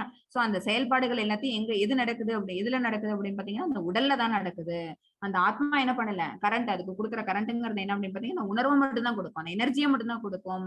பட் அந்த செயல்பாடுகள் எதுக்கும் தள்ளியே தான் நிக்குது. சரியா? ஆத்மா எதையும் செய்வதில்லை என்பதையும் காண்கின்றானோ அவனே உண்மையில் காண்கின்றான். அடுத்த ஞானம் இது. இந்த அறிக்கையை நீங்கள் எவ்வாறு, ஆத்மா எதையும் செய்வதோ பந்தப்படுவதோ இல்லை. இப்ப நான் சொன்ன அதான அனாலஜியை நீங்க யூட்டிலைஸ் பண்ணிக்கலாம். 33 மாதாஜி. यदा सर्वगतं चौर्यम् आकाशं सर्वत्रावस्थितो देहः तदात्मानोपलिप्यते. ஹரே கிருஷ்ணா. எங்கும் நிறைந்திருந்தாலும் தனது நுண்ணிய இயற்கையினால் ஆகாயம் எதனுடனும் கலக்காமல் இருக்கின்றது. ஓகே, ஆகாயம் எப்படி இருக்க, நம்ம இங்க இருந்து பார்க்கும்போது தெரியும், பொதுவான மாதிரி தெரியும். அந்த நதியா இருக்கட்டும், கடற்கரையா இருக்கட்டும், நம்ம பார்க்கும்போது அது கடலோட போய் இது சங்கமம் ஆகிற மாதிரி இருக்கும். But it never touches, it goes beyond. அதுக்கப்புறம் நம்ம போய் பார்த்தோம்னாலும் என்ன இருக்கும் அப்படின்னு ரெண்டும் அன்டச்சபிளா போயிட்டே தான் இருக்கும். அதே போல பிரம்மனின் பார்வையில் நிலை பெற்றுள்ள ஆத்மா உடலில் அமைந்திருந்தாலும் உடலுடன் கலப்பதில்லை. பிரம்மனின் பார்வையெல்லாம் யாரு, பரமாத்மா. ஓகேவா? பிரம்மாங்கிறது பரமாத்மா, பரபிரம்மம். அந்த பரபிரம்மனின் பார்வையில் உள்ளது யாரு அப்படின்னு பாத்தீங்கன்னா நம்ம தான். ஆத்மானவன் இந்த உடலில் அமைந்திருந்தாலும் கூட உடலோட என்ன ஆகல அப்படின்னு பாத்தீங்கன்னா அவன் மிங்கிள் ஆகல. உடல் செய்யக்கூடிய செயல்பாடுகளுக்கு அவனுக்கும் எந்த சம்பந்தமும் இல்லாம அவன் இருக்கிறான். எப்ப இந்த ஞானம் கிடைச்ச உடனே. சரியா? அந்த உடலுடன் அவன் கலப்பதில்லை. மாதாஜி 34. यथा प्रकाशयत्येक कृष्णं लोकमिमं रविं क्षेत्रं क्षेत्री तथा कृष्णं प्रकाशयति भारतम्. ஹரே கிருஷ்ணா. பரதனின் மைந்தனே, ஒரே ஒரு சூரியன் இந்த பிரபஞ்சம் முழுவதையும் பிரகாசமாக்குவதை போல உடலில் இருக்கும் ஆத்மா தனது உணர்வினால் உடல் முழுவதையும் பிரகாசப்படுத்துகின்றான். ஓகே, ஆத்மாவோட சைஸ் என்னன்னு சொல்லியிருக்கிறோம் நம்ம. ஒரு முடியோட 10,000 பார்ட்ல ஒண்ணுதான். ஓகேவா? அத்தனோண்டு இருக்கக்கூடிய ஆத்மா, அது எங்கேயோ ஒரு மூலையில இருக்கக்கூடிய ஆத்மா என்ன பண்ணுது, உடல் பூரா அதோட உணர்வுகளை பாய்ச்சிக்கிட்டே இருக்குது. அது மாதிரிதான் பிரபஞ்சம் முழுக்க என்ன இருக்கு அப்படின்னு பாத்தீங்கன்னா ஒரே ஒரு சூரியன் தான். அந்த சூரியன் நம்ம என்ன பண்றோம், பகலுங்கிறோம், இருட்டுங்கிறோம், ராத்திரிங்கிறோம். ஆனா சூரியன் மறைஞ்சிருச்சுன்னு சொல்றோம். பட் சூரியன் நெவர் செட்ஸ். அது நம்மளோட கண் பார்வைக்கு தெரியல. நம்ம இருக்கிற லொகேஷன்ல இருந்து பார்க்கும்போது சூரியன் தெரியல. அவங்க வேற ஒரு இடத்துல அவங்களோட பிரகாசத்தை காமிச்சுக்கிட்டு தான் இருக்க போகுது. ஓகேவா? அப்ப அந்த ஒரு சூரியனானது இவ்வளவு பெரிய அண்ட பிரகாசத்தையும் அண்ட பிரபஞ்சத்தையும் அது வந்து பிரகாசப்படுத்துது. அது மாதிரியே உள்ளுக்குள் உரையக்கூடிய இந்த ஆத்மாங்கிறது தான் அந்த உடல் முழுவதையும் அந்த உணர்வுகளை பரப்பிக்கிட்டு இருக்கிறது யாரு அப்படின்னு பாத்தீங்கன்னா அந்த ஆத்மா. ஒரு உடல் வந்து செயல்பட்டுக்கிட்டு இருக்குது, உணர்வோட இருக்குது அப்படின்னா அந்த உள்ளுக்குள்ள உரையக்கூடிய ஆத்மாவாலதான். அதோட ஆப்சன்ஸ் இருந்துன்னு வச்சுக்கோங்களேன், செயல்பாடு ஏதாவது இருக்குமா? அதுக்கு மேல அதை என்னன்னு சொல்ல மாட்டோம், பேர் சொல்லி கூட சொல்ல மாட்டோம், உடல்னு சொல்ல ஆரம்பிச்சிருவோம். ஓகேவா? சோ அந்த பிரகாசப்படுத்த ஷைன் பண்றது, இலுமினேட் பண்றது யாரு அப்படின்னு பாத்தீங்கன்னா அந்த ஆத்மாதான். 35 மாதாஜி.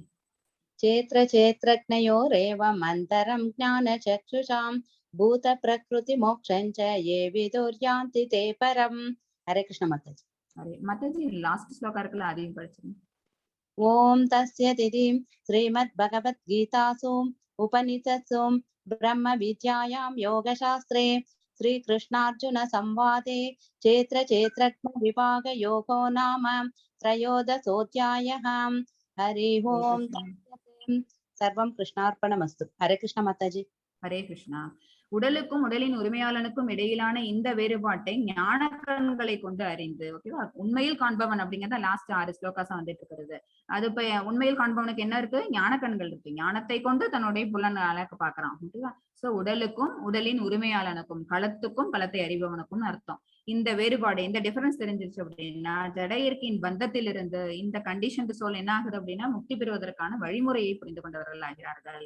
அப்ப முக்தி அப்படின்னா என்ன அர்த்தம்? பரம இலக்கு, அதை அடைகின்றனர். சித்திரகேது அந்த ராஜாவோட பையன், அந்த கதையை பார்த்தோம்னு வச்சுக்கோங்களேன், உங்களுக்கு இது கரெக்டா புரியும். சித்திரகேதுங்கிறவங்க யாரு அப்படின்னா சூரசேன நாடுன்னு ஒரு நாடு, அதுல வந்து ராஜாவா ஆட்சி பண்ணிட்டு இருந்தவங்க. அவங்களுக்கு வந்து முதல் மனைவி யாரு அப்படின்னு பாத்தீங்கன்னா சுதகிருத்தின்னு நினைக்கிறேன், சுதகிருதி அப்படின்னு. அவங்களுக்கு வந்து என் நம்பர் ஆஃப் வாய்ஸ் நிறைய மனைவிகள் உண்டு. யாருக்குமே குழந்தை பாக்கியம் இல்லாததுனால அவங்க மனைவிகளை கல்யாணம் பண்ணிக்கிட்டே போறாங்க. பட் அவங்களுக்கு என்ன இல்லை அப்படின்னா இஷ்யூஸ் கிடையாது. அதனால அவங்க ரொம்ப வருத்தத்துல இருக்கிறாங்க. இப்படி ஒரு நாடு, இப்படி ஒரு சுபிட்சமான நாடு ஆட்சி பண்றதுக்கு நமக்கு வாரிசு வம்சம்ங்கிறது இல்லையே அப்படிங்கிற ஒரு வருத்தம் அவங்களுக்கு இருந்தது. அப்ப அவங்களோட அங்க முனிவர் வராங்க, ஆங்கிர முனிவர் அவங்க வராங்க, சப்த ரிஷிகள் அவங்க வராங்க. வந்துட்டு அவங்க உன்னுடைய வருத்தத்துக்கு காரணம் என்ன அப்படின்னு கேக்குறாங்க. அப்ப வந்து சித்திரகேது மகாராஜா சொல்றாங்க, எனக்கு வந்து எனக்கு வம்சம் விருத்திக்கு ஒரு பையன் இல்லையே அப்படிங்கிற வருத்தம் தான் எனக்கு அப்படின்னு. அப்படின்னா நான் வந்து உனக்கு யாகம் பண்றேன், யாகம் பண்ணணும் அப்படின்னா நிச்சயமா என்ன ஆகும் அப்படின்னா குழந்தைங்கிறது பிறக்கும், உனக்கு ஒரு மகன் பிறப்பான். ஆனா அந்த மகன் தான் உனக்கு வந்து இன்பத்தையும் தருவான் துன்பத்தையும் தருவான் அப்படின்னு சொல்றாங்க. இவரும் உடனே ஒத்துக்கிறாரு. உடனே புத்திரகாமேஷ்டி யாகம், சரியா, புத்திரகாமேஷ்டி யாகம் பண்றாங்க. கடைசியா வந்து ஆகுதில இருந்து என்ன வருது அப்படின்னு பாத்தீங்கன்னா பாயசம் வருது. அந்த பாயசத்தை கொண்டு வந்து தன்னுடைய முதல் மனைவியான சுதகிருதி கிட்ட கொடுக்குறாங்க. அவங்க அதை வாங்கி சாப்பிடுறாங்க. சாப்பிட்டு 10வது மாதம் அவங்களுக்கு குழந்தைங்கிறது பிறக்குது. அந்த குழந்தை பிறந்தோன்னு அந்த நாடு, அந்த மக்கள், அப்புறம் ராஜா, அரண்மனை எல்லாம் அப்படி சந்தோஷம் குதூகலமா இருக்கிறாங்க, அவ்வளவு கொண்டாடுறாங்க. நம்ம ராஜா அதுக்கப்புறம் அந்த முதல் மனைவியோட மாளிகையை விட்டு வெளில வர்றதே கிடையாது, மற்ற மனைவிகள் வீட்டுக்கெல்லாம் போறதே கிடையாது. அவங்க எப்பவுமே தன்னோட பையனோடய அவங்க வந்து என்ன பண்றாங்க, தன்னோட டைம் வந்து ஸ்பெண்ட் பண்றாங்க, ரொம்ப ஹாப்பியா ஃபீல் பண்றாங்க. ஆனாலும் அவங்க மனசுக்குள்ள ஒரே ஒரு உறுத்தல் இருக்குது. முனிவர் இந்த மாதிரி சொன்னாங்களே, இவன் பிறக்கிற குழந்தைதான் நமக்கு நல்லதுக்கும், அதாவது சந்தோஷத்தையும் அவன் தான் கொடுப்பான், துக்கத்தையும் அவன் தான் கொடுப்பான்னு சொன்னாங்களே, என்ன நடக்கும்? ஒருவேளை ஒரே குழந்தையா இருக்குது, லேட்டா பிறந்ததுங்கிறதுனால என்ன செய்வோம், ரொம்ப ப்ரெஷியஸ் சைல்டுன்னு சொல்லிட்டு நம்ம அதுக்கு ரொம்ப இம்பார்ட்டன்ஸ் கொடுப்போம், கேட்கறதெல்லாம் வாங்கி தருவோம். அதோட குணங்கள் தன்மைகள் எல்லாம் மாறிடும்ல, அது ஒரு ப்ரைடா வளர்க்க ஆரம்பிச்சிருவோம்ல. அப்படியோ அந்த மாதிரி குணம் மாறுறதுனாலதான் நமக்கு வருத்தம் வருமோ, அதுதான் நமக்கு துன்பத்தை கொடுக்குமோ அப்படின்னு ரொம்ப மெட்டீரியலிஸ்டிக்கா திங்க் பண்ணுவோம். ஓகேவா? ஆனா வந்து என்ன ஆகும் அப்படின்னு பாத்தீங்கன்னா அந்த மற்ற மனைவிகள்லாம் இருக்காங்கல்ல, ராஜா இப்ப எல்லாம் நம்மளோட அரண்மனைக்கு வர்றதே கிடையாது, முதல் மனைவியோட மளிகையிலேயே அவங்க தங்கிடுறாங்க. காரணம் என்ன அப்படின்னா அந்த குழந்தை இருக்கிறது தான். சோ நம்ம என்ன பண்ணிடுவோம், இந்த குழந்தைய வந்து விஷம் கொடுத்து கொண்டுடுவோம். அப்ப ராஜா என்ன பண்ணுவாங்க அப்படின்னா எல்லார் வீட்டுக்கு வருவாங்கன்னு அவங்க எல்லாம் என்ன பண்றாங்க, இப்படி ஒரு திட்டம் போடுறாங்க. சோ அந்த குழந்தைக்கு விஷம் கொடுத்து அந்த குழந்தையை சாகடிச்சிடுறாங்க. குழந்தை இறந்த குழந்தை தொட்டில இருக்கிறத பார்த்துட்டு ராஜாவுக்கு துக்கம் தாங்க முடியல, அப்படி அழறாங்க. மாளிகையே சோகமா போயிடுது, நாட்டு மக்கள் அத்தனை பேரும் சோகமாயிடுறாங்க. நமக்கு பிறந்த ஒரு குழந்தை இவ்வளவு சீக்கிரத்துல நம்மளை விட்டு போயிடுச்சு அப்படிங்கிற ஒரு வருத்தம் அவனால தாங்கிக்கவே முடியல. அவ்வளவு ஒரு துக்கத்தை வெளியிட்டு இருக்காங்க. அப்ப மறுபடியும் அந்த வராங்க, ஆங்கில முனிவர் வராங்க. வந்துட்டு என்ன இப்ப நடந்துச்சு அப்படின்னு அவங்க கேட்கும்போது, இந்த மாதிரி எனக்கு நீங்க சொன்ன மாதிரி சந்தோஷத்தை கொடுக்கக்கூடிய ஒரு மகன் பிறந்தான். பட் இப்ப அவன் வந்து என்கிட்ட இல்ல. அவனோட உயிர் வந்து பிரிஞ்சிருச்சு. எங்களை விட்டுட்டு அவன் போயிட்டான் அப்படின்னு சொல்லி அவர் வருத்தப்பட்டோன்னே, அழாத ஒரு இதெல்லாம் அந்த பௌதீக பந்தங்கள்ங்கிறது என்ன அப்படின்னா, இந்த உன்னுடைய ஆத்மாவானது இந்த உடல்ல வச்சுட்டு இருக்கிற வரைக்கும் தான். இதுக்கு மேல இந்த உடலை விட்டு நீ பிரிஞ்சுட்ட அப்படின்னா, நீ இந்த மாதிரி துக்கத்துக்கோ, புலம்பலுக்கோ வழியே கிடையாது அப்படின்னு சொல்லி யதார்த்தமா சொல்றாங்க. ஆனா அவருக்கு அதை புரிஞ்சுக்க முடியல. சித்திரகேது மகாராஜா ஏன்னா இந்த மாதிரி புத்திர சோகம் அப்படிங்கிறது ரொம்ப வலிமையானது. சோ அதனால அவர் என்ன செய்யறாரு, அவர் அதுல இருந்து கன்சோல் பண்ணவே முடியல. அதுக்கு அவர் என்ன செய்யறாரு, இந்த சேஜ் சரி நான் திருப்பி உன்னோட பையனுடைய ஆத்மாவை நான் கூப்பிடுறேன் அப்படின்னு சொல்லி சொல்றாரு. ஆஹா நமக்கு மகன் திருப்பி கிடைக்க போறான் அப்படின்னு சித்திரகேது மகாராஜாக்கு ஆசை வருது. உடனே என்ன பண்றாரு அவரு, சில விஷயங்கள்லாம் பண்ணி அந்த அந்த குழந்தையோட உடல்ல இருந்து பிரிஞ்சு போன அந்த ஆத்மா இருக்குல்ல, அதை மறுபடியும் கூப்பிடுறாரு. அந்த ஆத்மா திரும்பி வருது. வந்துட்டு இங்க பாரு, இதுதான் உன்னுடைய உடல், உன்னுடைய அம்மா அப்பா. நீ வந்து இந்த உடலை விட்டு பிரிஞ்சு போனதுனால இவங்க 2 பேரும் வந்து ரொம்ப துக்கம் தாங்காம இருக்கிறாங்க. நீ மறுபடியும் இந்த உடல்ல வந்து நீ புகுந்துட்டு இவங்களுக்கு குழந்தையா நீ வளரு அப்படின்னு சொன்னோன்னா அது கேக்குது. எந்த உடல் இது, நான் எந்த ஜென்மால இந்த உடலை எடுத்தேன், எந்த ஜென்மால இவங்க 2 பேரும் எனக்கு அப்பா அம்மாவா இருந்தாங்க அப்படின்னு இந்த ஆத்மா கேக்குது. ஓகேவா? ஏன்னா ஆத்மாங்கிறது நிலையானது, நித்தியமானது, ஒன்னே ஒண்ணுதான். அது குணங்களுக்கு அப்பாற்பட்டது. ஆனா அது என்ன பண்ணும் அப்படின்னா வேற வேற உடல் எடுத்துக்கிட்டே இருக்கும். சோ எந்த ஜென்மால தான் எடுத்த இந்த உடல், அப்ப இவங்க 2 பேரும் அப்பா அம்மாவா இருந்தாங்களா, இவங்களுக்கும் எனக்கும் இப்ப உடலே இல்லாத இந்த எனக்கும் என்ன சம்பந்தம் அப்படின்னு சொல்லி அது கேக்குது. அப்பதான் சித்திரகேது மகாராஜாக்கு இந்த விழிப்புணர்வுங்கிறது வருது. ஓகே, இந்த பாண்டிங் எல்லாம் என்ன அப்படின்னு பாத்தீங்கன்னா இந்த உடல் சம்பந்தப்பட்டது, சரீர சம்பந்தப்பட்டதுதான். இந்த சரீரத்தை விட்டுட்டோம் அப்படின்னா அதுக்கு மேல எனக்கும் இந்த உடலுக்குமே சம்பந்தம் இல்லைங்கும் போது எனக்கும் எங்க அப்பாவுக்கும் இப்படி சம்பந்தம் இருக்கும், எனக்கும் என்னுடைய மனைவிக்கும் இப்படி சம்பந்தம் இருக்குங்கிற அந்த ஞானம்ங்கிறது கிடைக்குது. சித்திரகேது ராஜாவோட அந்த குழந்தை அந்த ஆத்மா வந்து சொல்றதுனால இவருக்கு என்ன வருது, இந்த மாதிரி ஒரு தன்னுணர்வுங்கிறது கிடைக்குது. அதுக்கு மேல அவர் இந்த புத்திர சோகத்துல இல்லாம ஒரு வெளியில வந்துட்டு நல்லபடியா ஆட்சி பண்ணி அப்புறம் கடைசியா ஒரு முக்தி மோட்சம் அதுக்கான வழியை தேடி போறாரு. ஓகேவா? சோ இதுல இருந்து நமக்கு என்ன தெரியுது அப்படின்னு பாத்தீங்கன்னா, களம் அப்புறம் களத்தை அறிபவன். எந்த மாதிரி ஞானத்தோட நம்ம அந்த உடலை தெரிஞ்சுக்கிட்டோம் அப்படின்னா நம்ம என்ன பண்ண முடியும், பரமேலக்கு ஆகிய பகவான் அடைய முடியும் அப்படிங்கிற விஷயம் நமக்கு இந்த சாப்டர்ல பகவான் கொடுக்குறாங்க. இதோட இந்த சாப்டர் பினிஷ் ஆகுது. वाञ्छाकल्पतरुभ्यश्च कृपसिन्धुभ्येव च पतितानां पावनेभ्यो वैष्णवेभ्यो नमो नमः। जय श्री कृष्ण चैतन्य प्रभु नित्यानंद श्री अद्वैत गदाधर श्रीवासादि गौरभक्तवृन्द। हरे कृष्ण कृष्ण कृष्ण हरे हरे, हरे राम राम राम हरे हरे। जय श्री प्रभुपादा की जय, अनंत कोटि वैष्णव की जय। हरे कृष्णा।